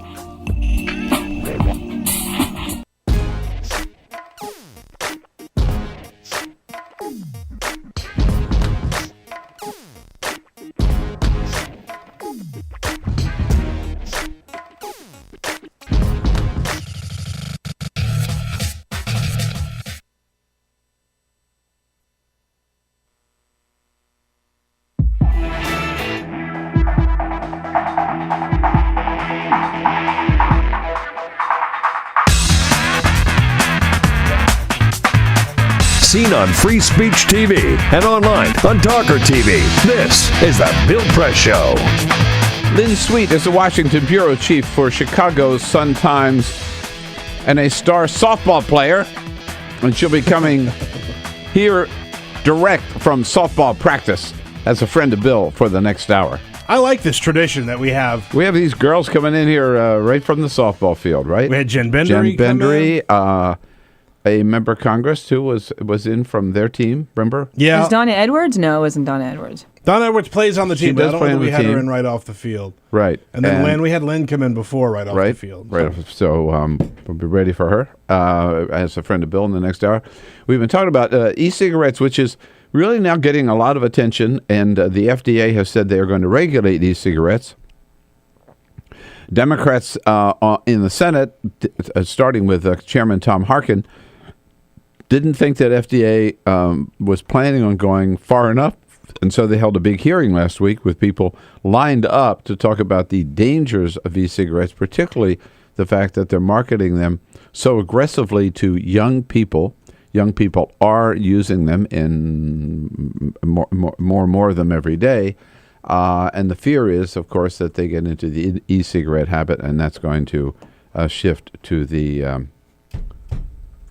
tobacco real cigarette habit. Jim is out in Chillicothe, Illinois. Hey, Jim, good morning. Good morning to you, Bill. What do you think about this? Well, I've got one right in my hand All right, now. There you go. And most of the ones I've come across have nicotine in them. What? Really? Yeah. Well, you heard me. Right on the bottle of the liquid. No. Nicotine. Nicotine? Well, I just asked her. She said there isn't any. So there you go. They've got nicotine, and they what I'm doing is 12 milligrams, but they go all the way up to 25, 26. All right. Now, Jim, when did you start smoking e-cigarettes, and why? About 3 months ago. And why? Well, I'm a 20-year lung cancer survivor. The cigarettes didn't only contributed to my lung cancer, but it was the workplace that did it. Uh-huh. And, well, I lost a parotid gland, saliva gland. Yeah. So you were... I had two bad teeth. So you were just, like, missing the cigarette, and when this came along, it gave you an alternative. Is that it?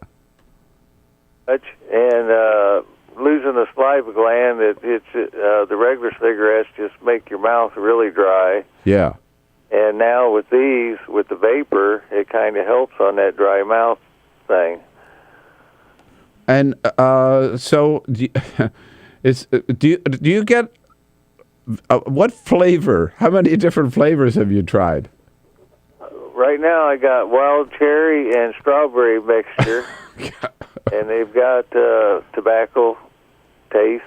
They even have a tobacco taste. See, this They is even got a tobacco flavor. Yeah. This is the argument that I struggle with, right? Because I'm generally in the camp of, look, you want to smoke this, fine. It doesn't bother me, right? It literally, I can't smell it. I can't see it for the most part. It doesn't bother me. Yeah. But when you have things like Tutti Frutti, wild cherry, bubble gum, like what adult wants to smoke bubble gum flavored vape, right? Jim might. It's just like you're clearly catering towards kids. Yeah. But the tobacco flavor isn't very good. Oh. Shock. Right. Yeah. Color me shocked. Yeah, okay. Hey, Jim, good to hear from you. Thank you. Lighting up this morning with this. So it's called vaping now, isn't it? Right. Vaping. You're not smoking. You're vaping. You're vaping. That's right.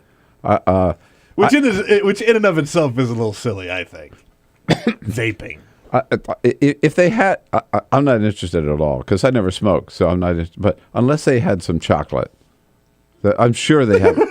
I bet they do have a chocolate flavor. After dinner, crack open the chocolate vape. Like the gummy bear, that didn't appeal to me that much. The gummy bear flavor, but the chocolate could really, that could be a problem. You know what I would do? I'd go eat a piece of chocolate. That's what I would do to kill that craving. I don't need it in vapor form. No, and that's what I will do. Yeah. And again, in theory, I don't have a problem with this at all. I don't want them in restaurants. I don't want to sit across the table from somebody with an e-cigarette. To me, that's just like watching somebody smoke a cigarette. I know it's not the same, but yeah. I hear where you're coming from.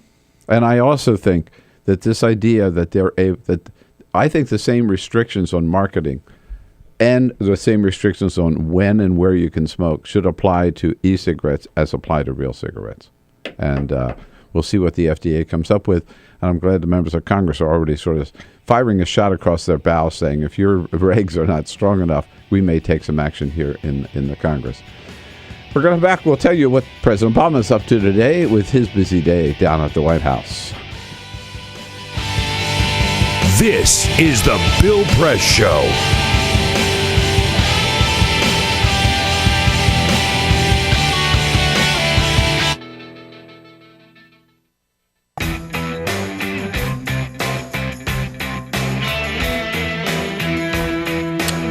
All right, here we go. This is like the wedding feast at Cana. We always save the best wine till last. That's for hour number 3 coming up.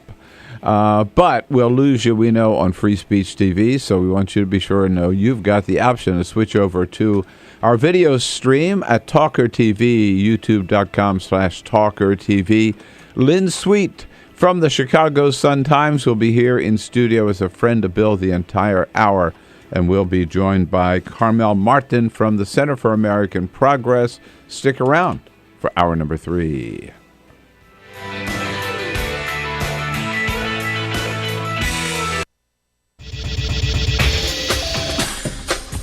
Tune into Free Speech TV for Democracy Now!, a national, independent, award-winning news program bringing you people and perspectives rarely seen on corporate media.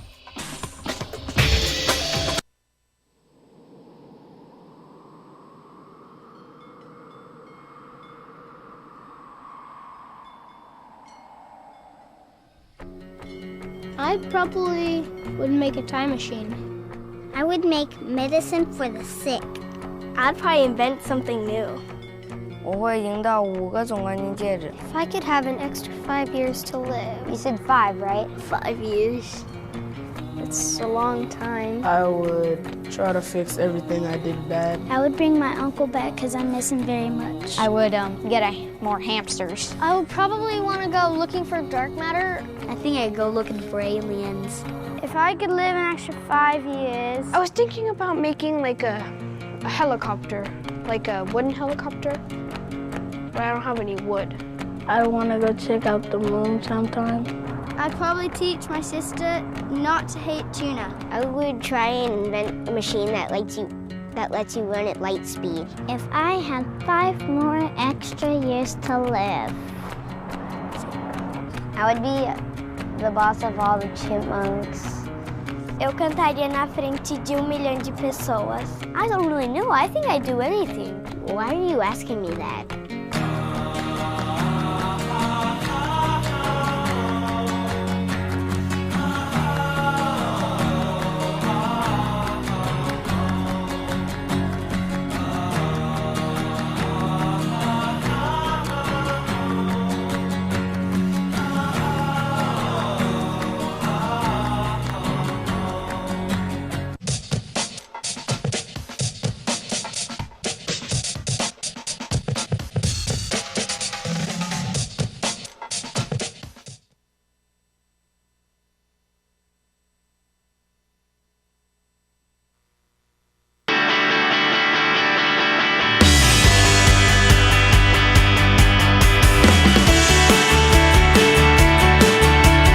On your radio, on TV, and online.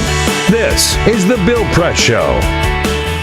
All right, in the next hour, Lynn Sweet is going to be here as a friend of Bill for the entire hour. She is the Washington bureau chief for the Chicago Sun-Times, good friend of the program.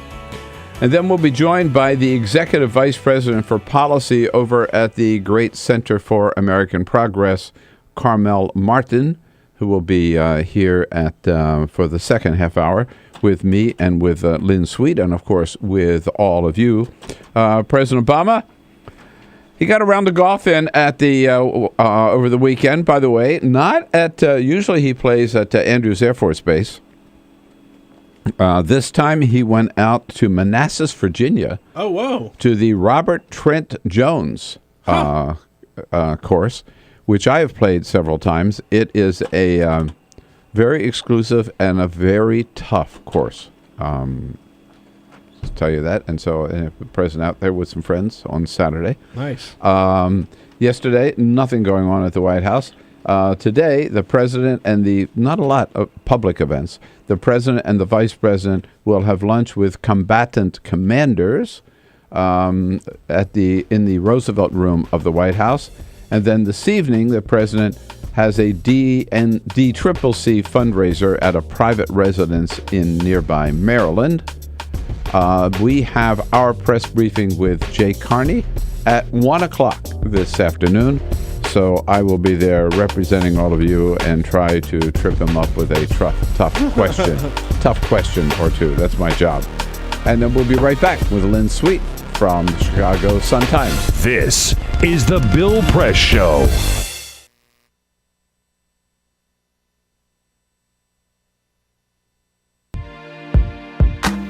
California, or the Golden State, has been in the midst of a 3-year drought, and this year, some scientists predict could be the driest in 500 years. Governor Jerry Brown declared a state of emergency in January and in February of this year. The world's 10th largest economy, California is also the United States' top agricultural producer. Half of all our fruits and vegetables come from California. The Golden State is not the only place on the planet struggling for this vital resource. In December 2013, the World Resources Institute found that 37 countries face severe water shortages. Free Speech TV would love to know what you think about this fight for water, especially if you're from the Golden State. Please call our comment line at 1-888-378-8855 or email us at comments@freespeech.org to let us know your thoughts.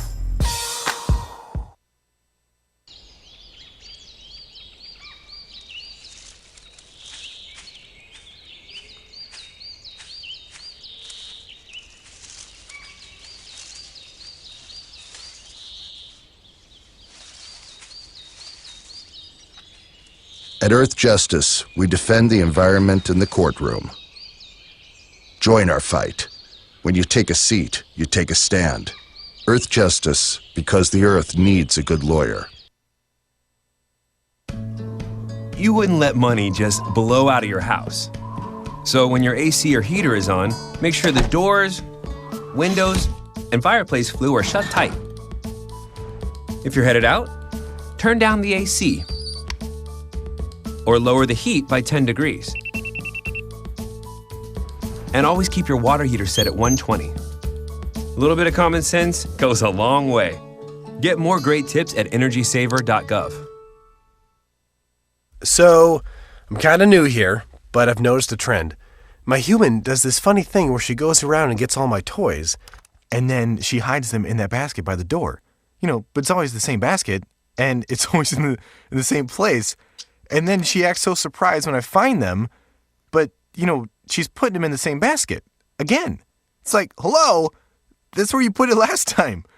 You were the worst at hide and go seek.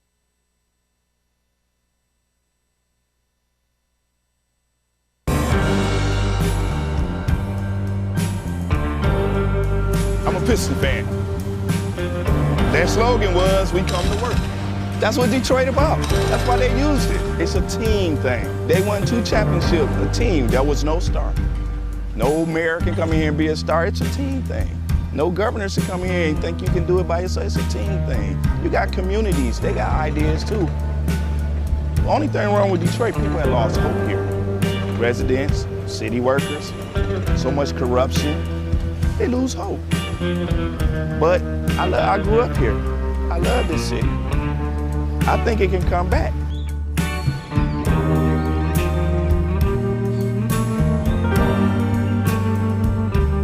I've been working for the city 24 and a half years. Within the last 10 years, we took 4 pay cuts, and then an additional 10% wage cut. I've lost a home. When you take all of the decisions out of the city of Detroit, all of us, then what do you have? Exactly what we got, a lot of problems. Every time the city seems to fall into a problem, it's always on the backs of us workers. You wake up out of a dead sleep and you jump behind the wheel and take off driving and try to get everybody there safe, not knowing really what you're pulling up to, not eligible for Social Security. So the pension is my sole salary at this point. We've been in business here 39 years. We've seen a lot of changes in Detroit. The area was a lot of industry, a lot of city workers. It's getting very tough for the city workers. It's getting tough for us as a business people. Response times are increasing because of the closing of companies, which takes your insurance rate through the roof. So all the things that affect us affect the citizens. I worked for the city in different capacities for 29 years. I feel like an old jacket. They use me up and throw me away. In my condition, nobody's gonna hire me. I'm 68 years old. Half the times, I can't get my blood pressure medicine. It's either feeding myself blood pressure or paying bills. $754. By the time they take all the deductions for I have my car insurance, my house insurance, and my health insurance taken out. So the time they take all that, I'll get about $300 after they take all that out. I don't understand it. I can't see how the governor's allowing this to happen and what they're doing and they want to blame it all on the seniors. Not only the seniors, but the city workers. And we worked hard. I know I worked hard. I've been in Detroit since 1946. I was 14 years old when I came in. I don't live large at all. I wish I could. I don't know when the last time I've been shopping. I only get $1,100, and I'm 81 years old, and I need every penny that I can get and that I do get. And I'm very, very upset about the idea of them taking away my pensions that I worked 30 years for. I think it's terrible that they talk about Detroit like they do, because Detroit has been very good to me. I have a lot of city workers coming in with their uniforms on, Detroit Water Department, Police Department, Fire Department. I get a lot of people, the Border Patrol come in. So if I lose that customer base, I'm going to be in a position where I might have to close down. If they take away their pensions, if they start cutting jobs, it's going to cut into a large percentage of not only our business, but other businesses that are in the city of Detroit. We're here. We've been here for 26 years. We're still trying to do business in the city. Detroiters are survivors. They tough. They adapt. But only can do so much when your politicians are ahead of you and we're not on the same team. We're not going to let Detroit be erased, bulldozed to where. We're going to fight to the bitter end. Detroit going to survive.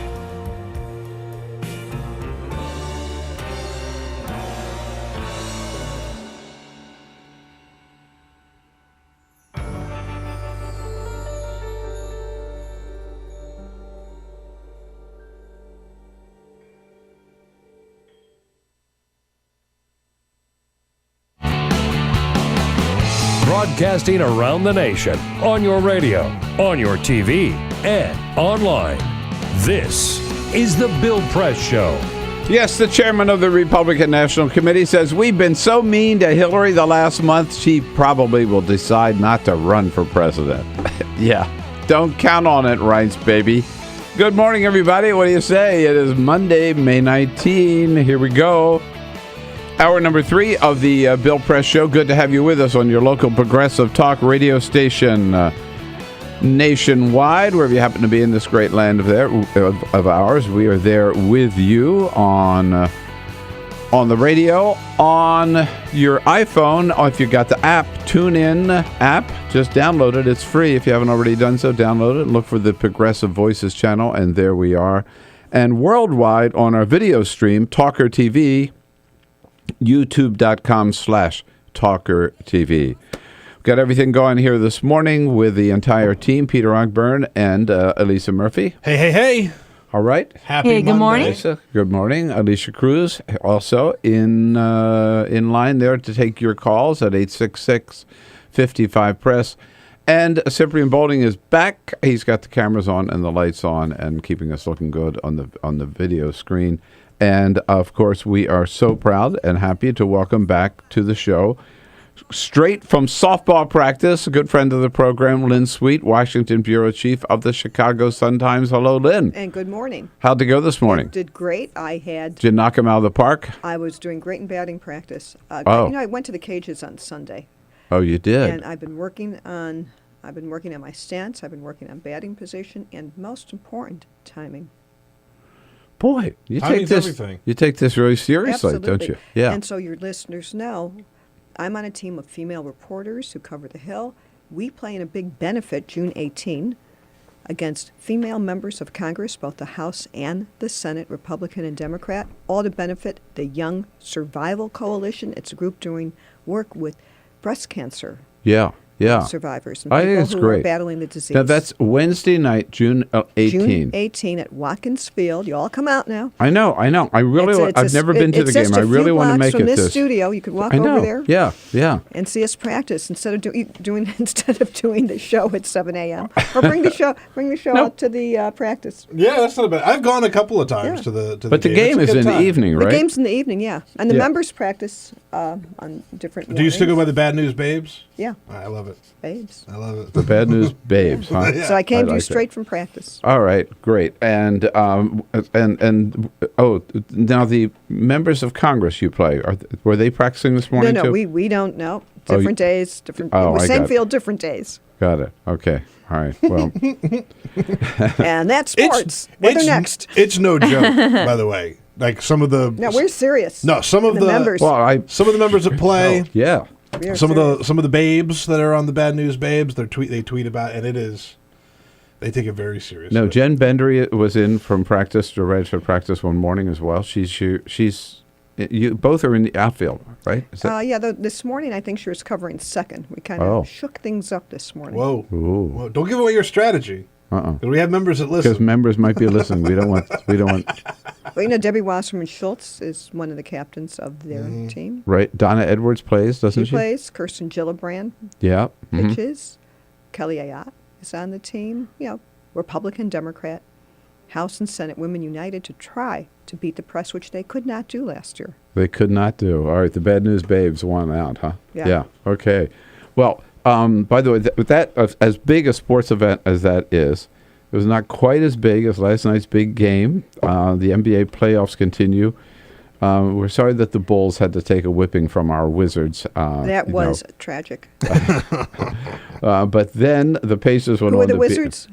Yeah, right. That hurts. That hurts. The Pacers went on to beat our Wizards, and last night the Pacers were up against the Heat, and everybody thought, oh man, Miami Heat going to run away with it. Didn't work out that way.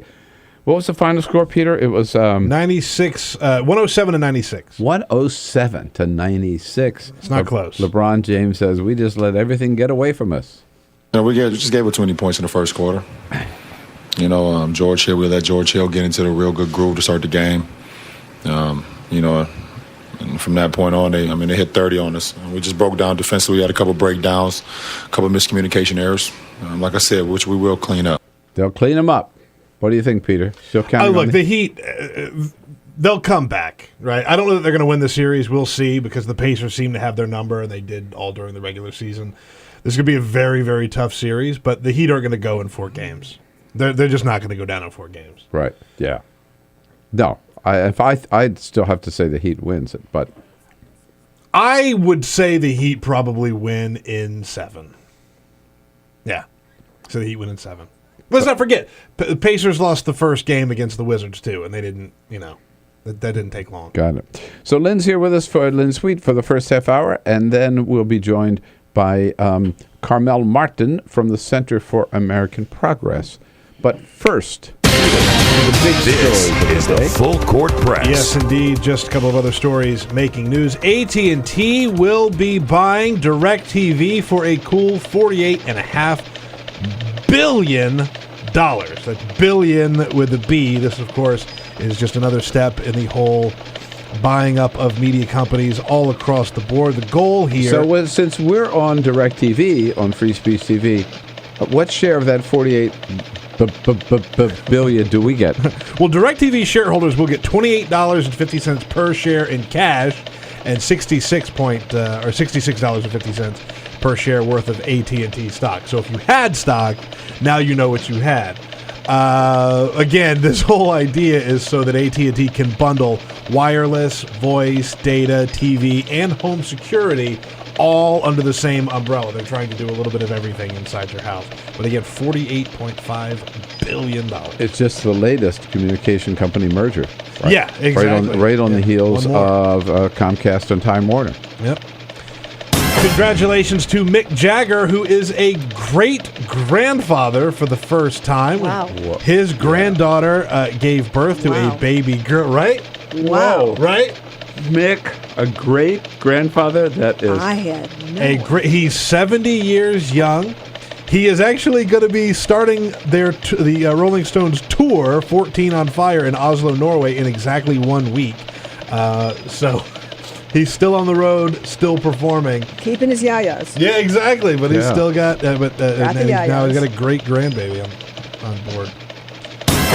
And congratulations to California Chrome on the Preakness over the weekend. It was 1 win away from the first Triple Crown horse winner in 36 years. However, there is a scandal brewing because... No, I don't get this. Right. Okay. Tell me about it. Okay, so in New York, where they have the Belmont, there is a judge that has to rule whether or not the horse can wear these nasal strips. The horse wears nasal strips. All horses? This particular horse. Not all horses. Why? It opens up his nasal passageways and helps him breathe easier. You might have seen some football players that They have them for people. They do. Some football players wear them. And in other words, it can't be the only horse that wears them. He's not the only horse, but he's not, not all horses do it. Okay. And so they credit these nasal strips to the wins, but a judge has to rule whether or not it's okay for the horse to wear it in the Belmont. Yeah, that's BS. Okay, so the worst that could happen is he goes to the Belmont without the nasal strips. No, the worst that can happen, disqualified? the trainer has said if they rule that he can't wear the nasal strips, they might not race the horse at all. Now, see, that makes everything different. That's cutting off your nose. Oh. But you know what? They're all on drugs anyway. Yeah, exactly. Who cares? You're being provocative. No, I'm just telling the truth.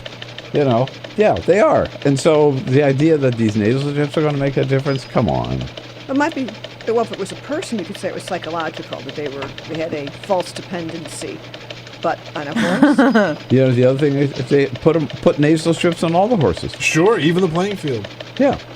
And the trainers. And the trainers. Why not? And the jockeys. Yeah.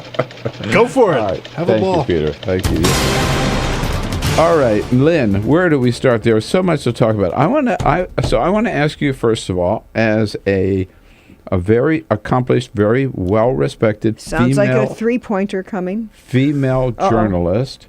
What do you think about the firing of Jill Abramson at the New York Times? Was she fired because she demanded equal pay? There's a lot of elements to the story. I have read a lot because I'm interested in it. I'm in the business. I know. Yeah. And I've met Jill. But I want to just comment without being in a position of commenting on the facts, which I think are still being sorted out, and that the public humiliation of anyone is unwarranted. And I think the way that this was handled, when a boss wants to let go a subordinate, they have that right. But there is a way of handling a situation with grace that speaks well of the institution, even if not the person at issue. And I don't see how, in this case, the New York Times was able to execute this play. They bungled it badly. And you're right. He could have stood up and said, unfortunately, whatever, or for whatever. these See, reasons. they knew the backstory. They knew that, and again, I'm not, without knowing for certain what the facts were about pay, though there are suggestions that there were issues to be resolved. They're in the news business. How did they not know how a story could unfold?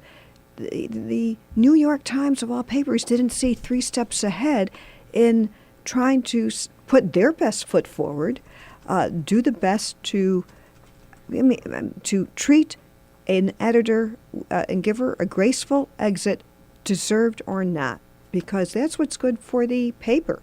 This controversy doesn't seem to help. Frankly, I think sympathy is running on Jill's side. She's giving a commencement address. Today at Wake Forest. It's going to be on C-SPAN. Mm-hmm. Right. So now, all of a sudden, this is almost a week that this story will be around. And it is causing a lot of discussion among my female friends, because this is stirring the pot, bringing up a lot of issues in our business that still are not resolved about the treatment of women when you have behavior that one could see in men that's kind of the same. Is there a punishment for it? And that behavior, by the way, Bill, runs from brash, loud, presumably arrogant, abrasive, to passive-aggressive. Mm-hmm. All those behaviors that can be exhibited in men, I think women do get punished more if they exhibit any of them. Absolutely. Now, speaking of women who are getting beat up lately, Karl Rove and Reince Priebus, the chair of the Republican National Committee, were on national television again yesterday, repeating now that Karl Rove's brain damage has evolved into, every presidential candidate has to expect their health and age to be questioned or to be an issue, and Hillary is so old and in such bad health, Reince Priebus says she'll probably decide not to run. Now, that is just a psyops, a psychological operation that the Republicans are running. But like anything else, there's a right way and a wrong way. I'll use the word provocative again. They know what they're doing. They are just trying to throw out seeds and see what will grow. Of course, your health is an issue, but what surprises me is why the Republicans are going there when you know what the next obvious thing to say is, well, you kind of like that Ronald Reagan, didn't you? Who would say that? Exactly. Okay, so I've been saying that for 5 days. Yeah. So Ronald Reagan, it will have, I think the age is, if Hillary Clinton runs, it'll be within a few months of it. Right. And I would just say to Republicans who are questioning her age and health is that Ronald Reagan worked out for you, didn't it? Yeah, they would say that she'll be 69 in November 16. Yeah. And they assume, right, that she's Second going to get term. 8 years. Well, that's good. Right, exactly. There you go. Good for them. So that she would be. So they give her a little slack on that end. 77, right, when she's finished, which is the exact same age Ronald Reagan was. Right. So I think they're walking into a too obvious rebuttal. But having said that, it appears that the Republicans want to relitigate everything from Whitewater on. Mm-hmm. And the record's the record. It's a reasonable strategy. They're putting it out there, I think, to try and frankly, to see if they could manage to not get the strongest Democratic contender not to run. Yeah. So, I mean, as a strategy, I think it's reasonable because, look, when you look at the list of other people, after Joe Biden, yes, very strong. So there's one person on the bench who's very strong, very viable. After Vice President Biden, the field is down to people who are not well known. No disrespect to Governor O'Malley, but let's put the quiz to your listeners. How many of you know what state he's the governor of? Yeah, but I think you're, first of all, forgetting the fact that Barack Obama was not that well known when he ran. I think he was better known because he had gotten that rock star status by the time he ran. From the convention, Yeah. but he was still, particularly with that name, not, I think, a well-known individual. And I think you're overlooking the picture of your opposing team.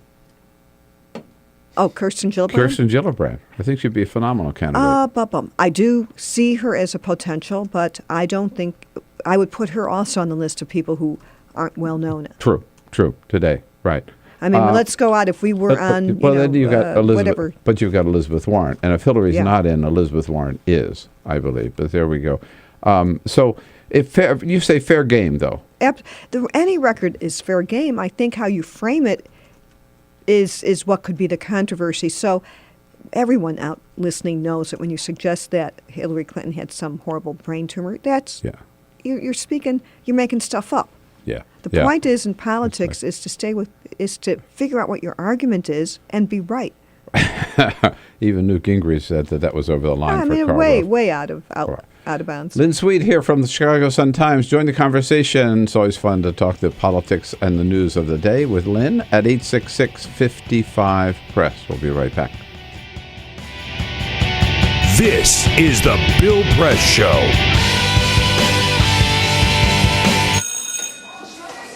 Don't look at me. Your hair's a bit frizzy today. Oh, you should pick that up. Oh, you're such a dork. Loser. Here, let me help you with that. Oops. Every day, kids witness bullying. Oh, look. Your crush is looking at you. Poor you. They want to help, but don't know how. See, no one here's gonna help you, because no one Teach your likes kids how to be more than a bystander. Visit stopbullying.gov. If you drive buzzed, it could cost you around $10,000. You'll face major legal fees, major fines, and steep insurance penalties. You could lose everything. Nothing kills a buzz like getting pulled over for buzz driving, because buzz driving is drunk driving. When some people struggle with their mortgage payments, they become frozen, petrified. Not knowing what to do, they do nothing. But the people who take action are far more likely to get the most positive outcome. Making home affordable is a free government program. Call now to talk one-on-one with a housing expert about the options that are right for you. Real help, real answers, right now. Here at the GED Pep Talk Center, we have pep talkers standing by to get you motivated for your GED diploma. Text the name Terry to 69222 for a sympathetic pep talk. You show people what you really are. Or for a gentle pep talk, text the name Deborah. You know you're going to make people very proud of you. And if that's not enough, text the name Danny for an extreme pep talk. Prove everyone wrong. Show them you're the boss. Get your GED pep talk and find free GED classes. Text the name of the person you want a pep talk from to 69222.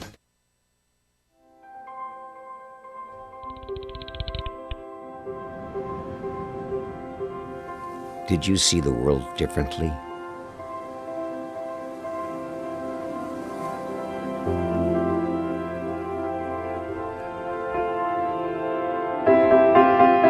Did you celebrate the victory?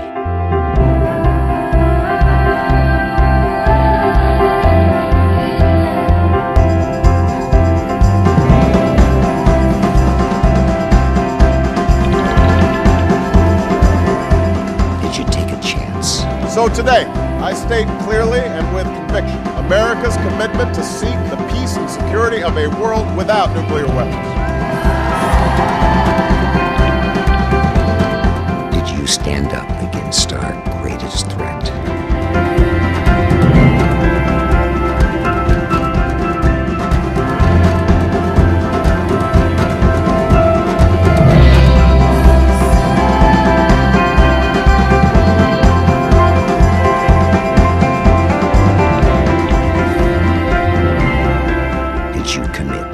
Change the world.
This is the Bill Press Show.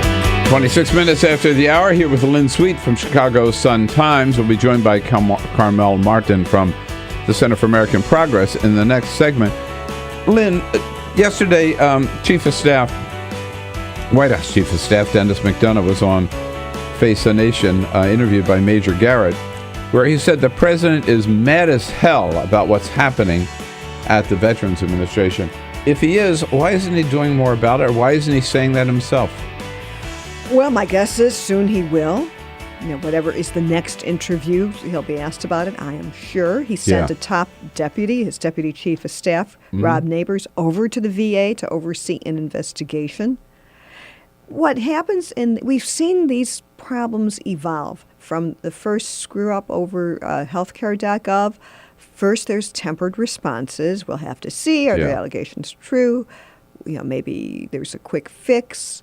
And eventually, we know in healthcare.gov, Obama went to the briefing room to say, there's a problem here. So I would expect in time this to happen.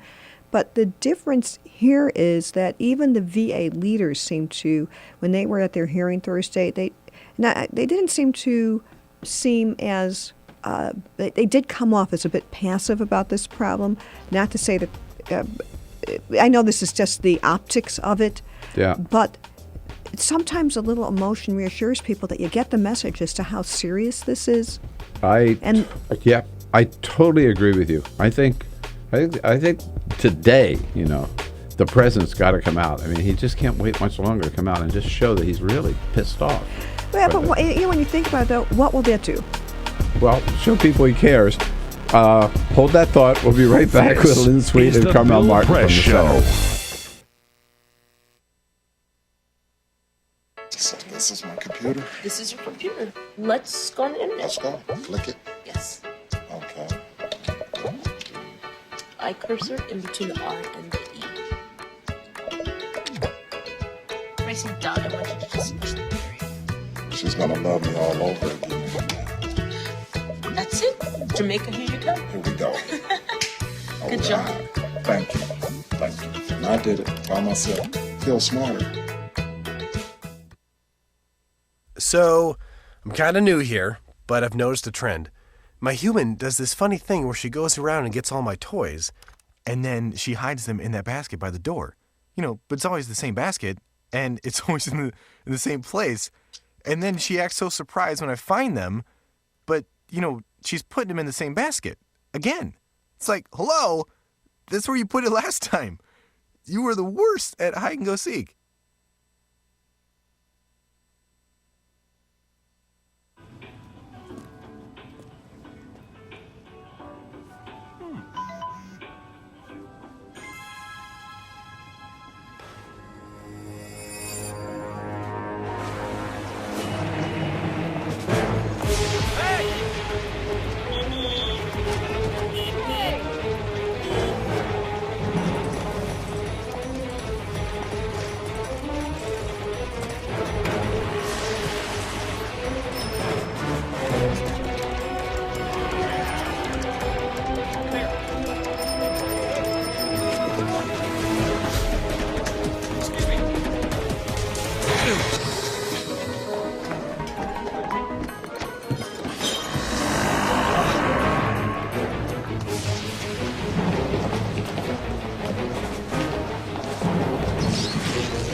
So, same time next week?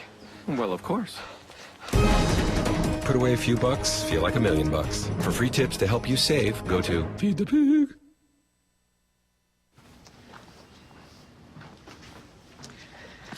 All right. I know this isn't any fun to talk about, but we should. Okay. So who's going to do what? I'll pack the dead batteries. Great. I'll only put what I don't need into a duffel bag. Perfect. That's totally unhelpful. No problem. Meanwhile, I will try to comfort everyone by speaking in a calm voice. And I'll try to get the generator going without any gas. Oh, let's not forget the cell phones, which probably won't work. Right. And who is going to handle supplies? I can forget to do a list for us. Thanks, pal. Well, I think we couldn't be any less prepared. I'm proud of you guys. Talk to your kids about who to call, where to meet, what to pack. Visit ready.gov/kids for tips and information. Hey, thanks for stopping by. You know, I followed your character since the first episode. I'm a big fan, big fan. Thank you. And listen, your storyline, it makes for incredible TV drama. Thing is, your drug use is very adult content. Too adult for the kids. So I'm gonna have to block you. Oh, man. Yeah. Well, have a good one. You're a nice lady.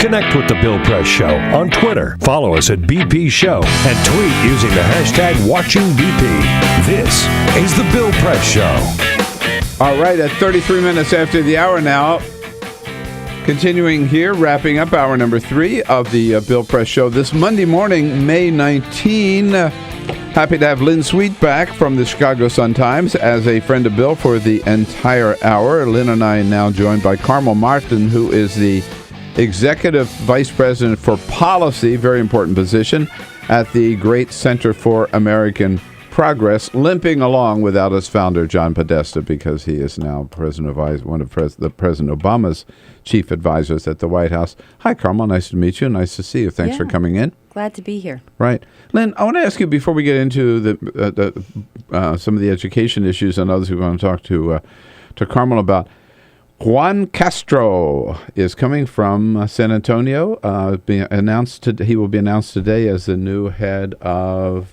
new Secretary for Housing.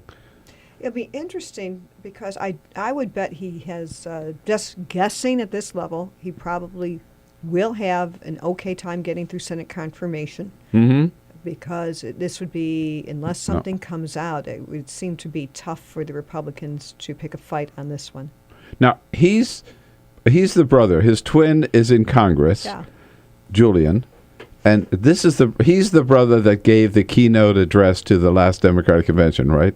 Yeah, right. He's a rock star. Well, I think he, knowing what if when Obama gave his convention address, if that's the level, I would say he wasn't quite at that one. No. But it was a big boost. What an achieving family. But as interesting, I find the move of Sean Donovan, who is the current HUD secretary, over to the Office of Management and Budget. Please bear with me, listeners. It sounds like a little inside baseball. But it's an interesting shuffle. I think the point is that the president now will have 2 newcomers in this cabinet, and it's been a while since he's had some fresh blood in there, and that will be the new HHS Secretary, Sylvia Burrell, who left OMB, that created the opening that Donovan is now going to fill. So it's just an interesting recalibration. Right. It'll bounce around with one person being elevated and another outsider being brought in. Be interesting to watch. So, Carmel, Saturday was the 60th anniversary of Brown v. Board of Education, ending segregation officially, at least theoretically, in this country. That's a big deal, big anniversary. Where are we today? We're not where we should be. There's still many, many signs that we're not doing what we need to do to help low-income minority students to be successful in the education system. We have a 20-point gap in terms of graduation from high school between African Americans and white students. We have a 30-point gap in terms of 8th grade math scores. We've got a 20-point gap in terms of college graduation. So we really need to do more to help African American, Hispanic students, or minority students to be successful, because it's a matter of equity, but more importantly, it's a matter of economic growth. That's the way we're going to be able to grow our economy, is by helping these students to be successful. Aren't there, in reality, still segregated schools in this country, particularly inner city schools? There are many segregated schools. Unfortunately, housing patterns have led to high degrees of segregation, particularly in urban areas. But I think more tragically, those schools aren't providing the opportunities that kids need to be successful. Students in those schools are much less likely to have access to algebra, calculus. They're much more likely to be taught by new teachers, novice teachers, inexperienced teachers. So I think we really need to turn that around and give those kids what they need to be successful. And they probably, I'm just guessing, don't have the same access to after-school programs or all the sports programs or arts programs that other schools do. Absolutely. Right? And less likely to have access to high-quality preschool, which is an incredibly important investment that we need to make. I mean, we see that certainly in Washington, D.C. You must see that in Chicago, Lynn. That's been a huge controversy for Mayor Rahm Emanuel, who closed 50 schools, and he's running for re-election. He's up next year, and one of the major issues is how he's handled public education in this city. The Chicago Teachers Union is steaming mad at him, and he is on the defensive because those non-performing schools were all in minority neighborhoods. And the very tough issue for him, in addition to closing a neighborhood school, is that there was so much crime in some of these areas that the kids and their families were terrified to walk to the school that they were assigned to. So the city had to start up a whole program just to guarantee safe passage to kids. I mean, what little kid should have to worry about getting beat up on the way to school? But where do those kids... That's the controversy. And where do those kids go to school now? They have to be bused to a different school? They consolidated to other nearby schools, some within walking distance. So that's why even the issue of getting the kids to school safely came up. We don't know yet, and this is, of course, the much debated issue, is whether or not these kids will do better in these schools, or if there is just problems in public schools that were not foreseen, and that these schools that were closed. The argument is, why not just make neighborhood schools better for everybody? Yeah, right. Rather than gutting the whole, 50 schools at a time. On Saturday, the First Lady was out in Topeka, Kansas. It's at the White House briefing on Friday, we raised the point about why the president wasn't saying more about this publicly. He did have a meeting with some education leaders on Friday afternoon, but it was closed to the press, closed to the media. But Mrs. Obama's speech was, I thought, a very provocative speech.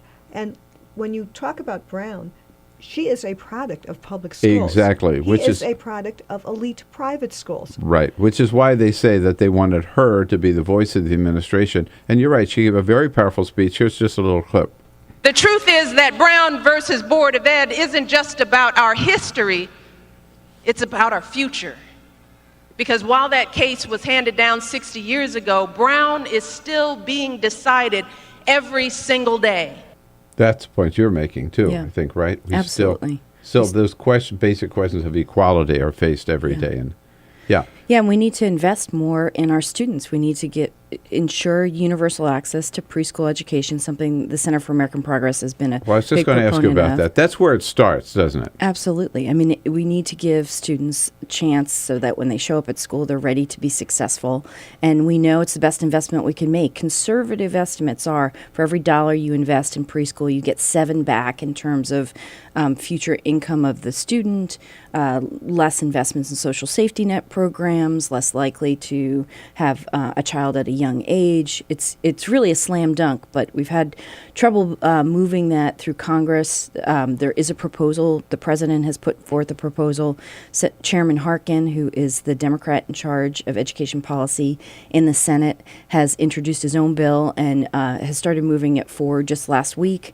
But so far, we've met with pretty big resistance to it. We're hoping we'll be able to get it through. Would this make preschool like kindergarten available to every child and every public school student?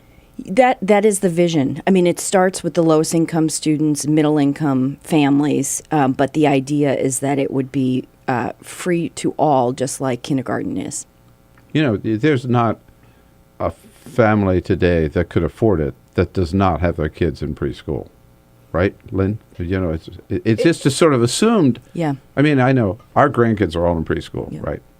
My kids went to preschool. Yeah, I mean, you just wouldn't even think of not doing it. And the idea that there are all these kids, millions of kids who don't have access to that is really scary and frightening and shocking in this country. Yes, and yes. And so what do you think it would take to get something through Congress? Well,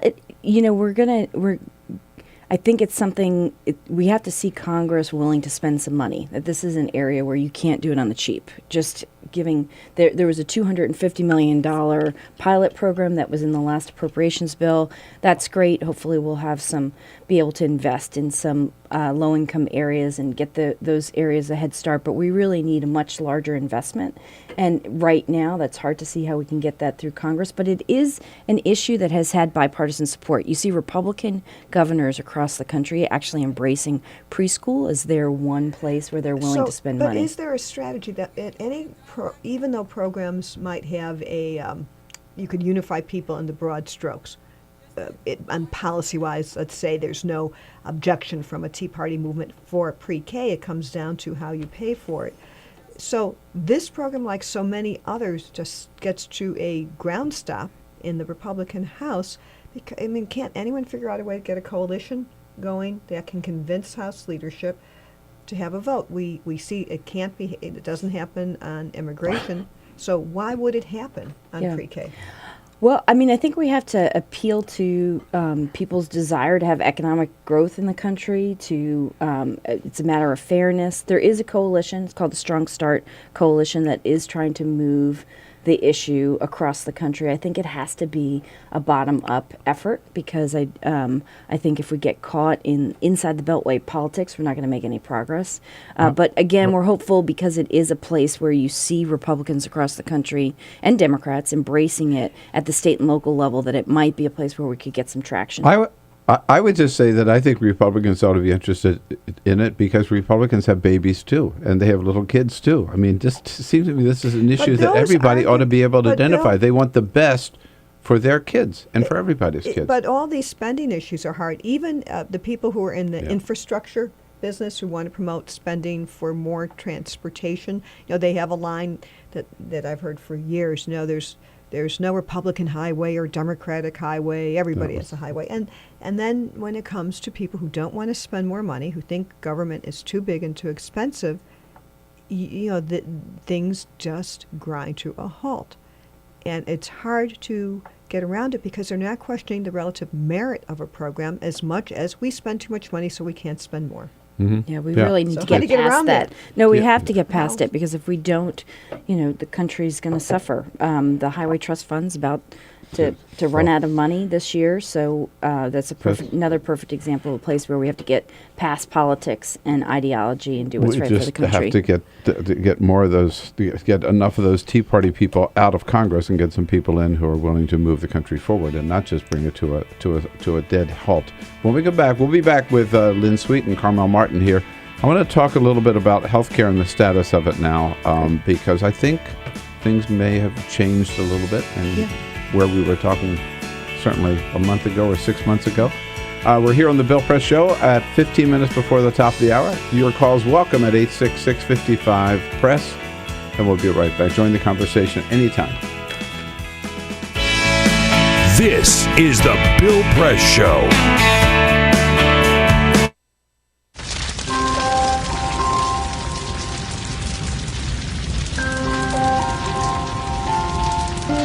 A single ember that escapes from a wildfire can travel more than a mile. That single ember can ignite and destroy your home or even your community. You can't control where the ember will land, only what happens when it does. Get Fire Adapted now at fireadapted.org. Columbine, Virginia Tech, Tucson, Aurora, Fort Hood, Oak Creek, Newtown. Newtown, Newtown. Newtown. How many more? How many more? How many more colleges? How many more classrooms? How many more movie theaters? How many more houses of faith? How many more shopping malls? How many more street corners? How many more? How many more? Enough. Enough. Enough. Enough. Demand a plan. Right now. As a mom. As a dad. As a friend. As a husband. As a wife. As an American. As an American. As an American. As a human being. For the children of Sandy Hook. Demand a plan. No more lists of names. It's not too soon. It's too late. Now is the time. Before we all know someone who loved someone on that list. No more lists. No more. Who they might have been. No more. If we had just done something yesterday. It's time. We can do better than this. We can do better than this. It's time. It's time. It's time for our leaders to act. Demand a plan. Right now. Right now. You! Demand it! Enough. Enough. Enough. Enough.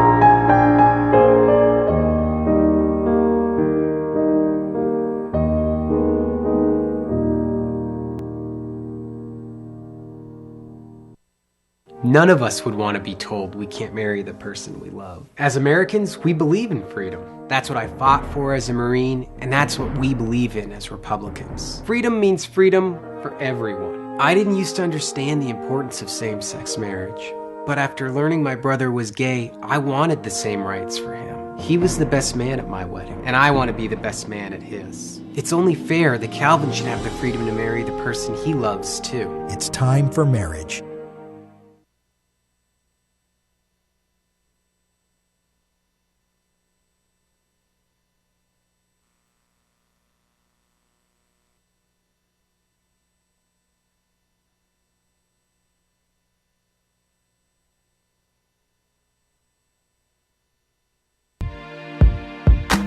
California, or the Golden State, has been in the midst of a 3-year drought, and this year, some scientists predict could be the driest in 500 years. Governor Jerry Brown declared a state of emergency in January and in February of this year. The world's 10th largest economy, California is also the United States' top agricultural producer. Half of all our fruits and vegetables come from California. The Golden State is not the only place on the planet struggling for this vital resource. In December 2013, the World Resources Institute found that 37 countries face severe water shortages. Free Speech TV would love to know what you think about this fight for water, especially if you're from the Golden State. Please call our comment line at 1-888-378-8855 or email us at comments@freespeech.org. to let us know your thoughts.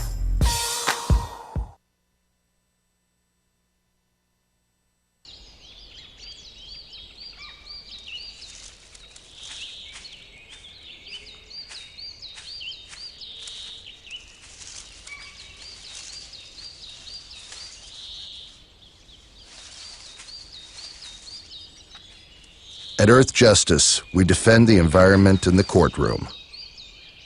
Join our fight. When you take a seat, you take a stand. Earth Justice, because the Earth needs a good lawyer. Here, so Carmel, you're in charge of policy at the center, right? Vice President for Policy. It's a big job. Among the policy issues you've been very active on, speaking out about, writing about, reporting about at the center is health care. Lynn and I have been following this issue all through its legislative.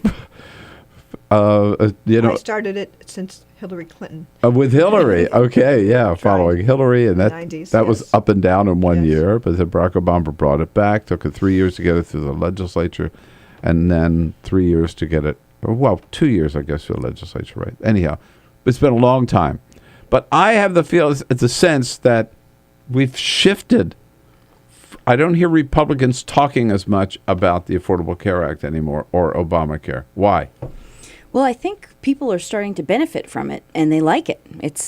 There's 8 million people who have registered through the exchanges. 4 million people who didn't have health care before have it now because of Medicaid expansion. 3 million young people who are able to get health care because they're on able to stay on their parents' health care. So I think it's going to get harder and harder for Republicans to push back. I think they're still making noise, but I think people are less receptive to it because more and more people are actually benefiting from the law. Do you think we've turned the corner, Lynn? No, I don't. I think I think there's been a pause button hit. And I think especially in the House races, it will be in some House races in some districts where there are horror stories, and that this is still a program that will be used. And I don't think we've heard the last of people who had their policies canceled because of the new law, and then reinstated because of the uproar. Mm-hmm.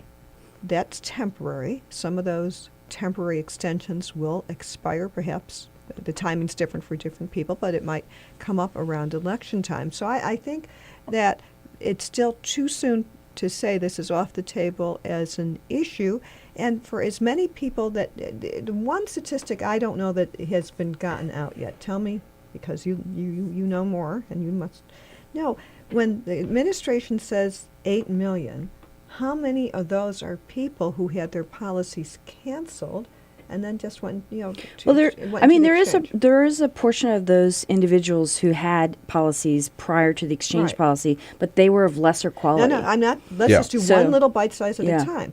That's not the issue for me. I just want to know one fact first. Out of the 8 million, I don't know off the top of my head how many of them had health insurance before, but I think it's really relevant information that they have much better coverage under the new policy versus the old. Now you're going to the substance and policy. I want to talk the politics, and the politics is you have the administration created unwittingly an army of angry people who, thank God, were healthy enough that they didn't know that their policies were bad. So politically it created a problem.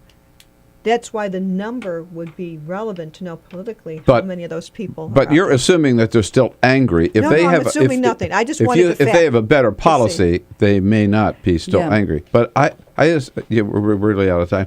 I think though the fact that the Republicans are not talking about it as much does indicate that there has been so much progress that they see this may not be the hot button issue that we thought it was going to be, which may be why they're talking so much about Benghazi. I don't know. Anyhow, that's another conversation. Lynn Sweet, always great to see you. Thank you so much. Anytime you're at softball practice, come on by. Thank you. Carmel Martin, thanks so much for coming in. Thanks for having me. Our best to all of our good friends over at the center. Great. We'll be right back with a final word party shot. This is the Bill Press Show.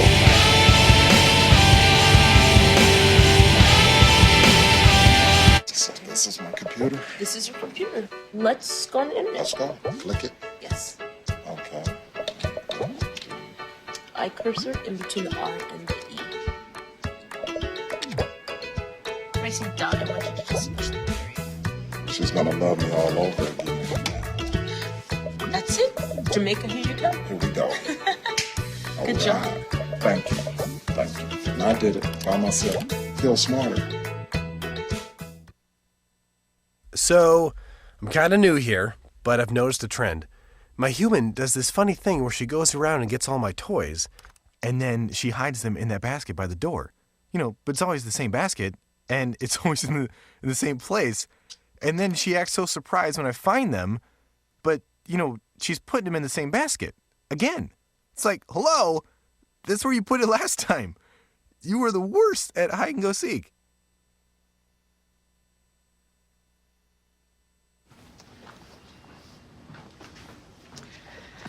All right.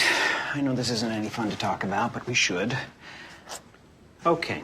So who's going to do what? I'll pack the dead batteries. Great. I'll only put what I don't need into a duffel bag. Perfect. That's totally unhelpful. No problem. Meanwhile, I will try to comfort everyone by speaking in a calm voice. And I'll try to get the generator going without any gas.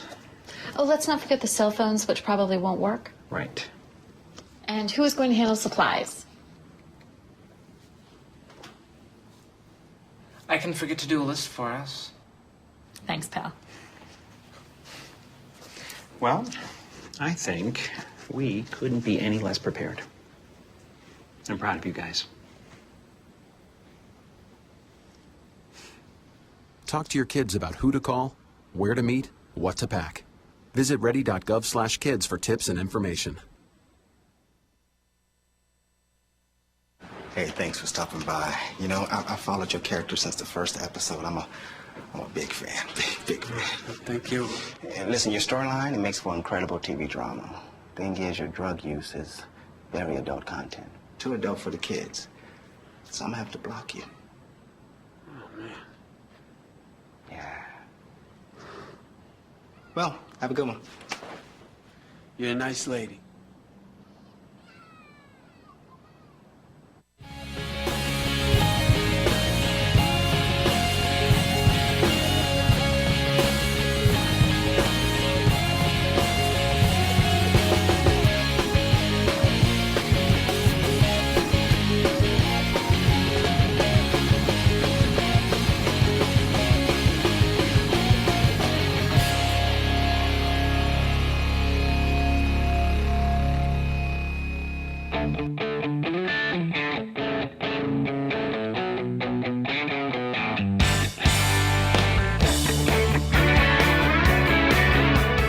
The Parting Shot with Bill Press.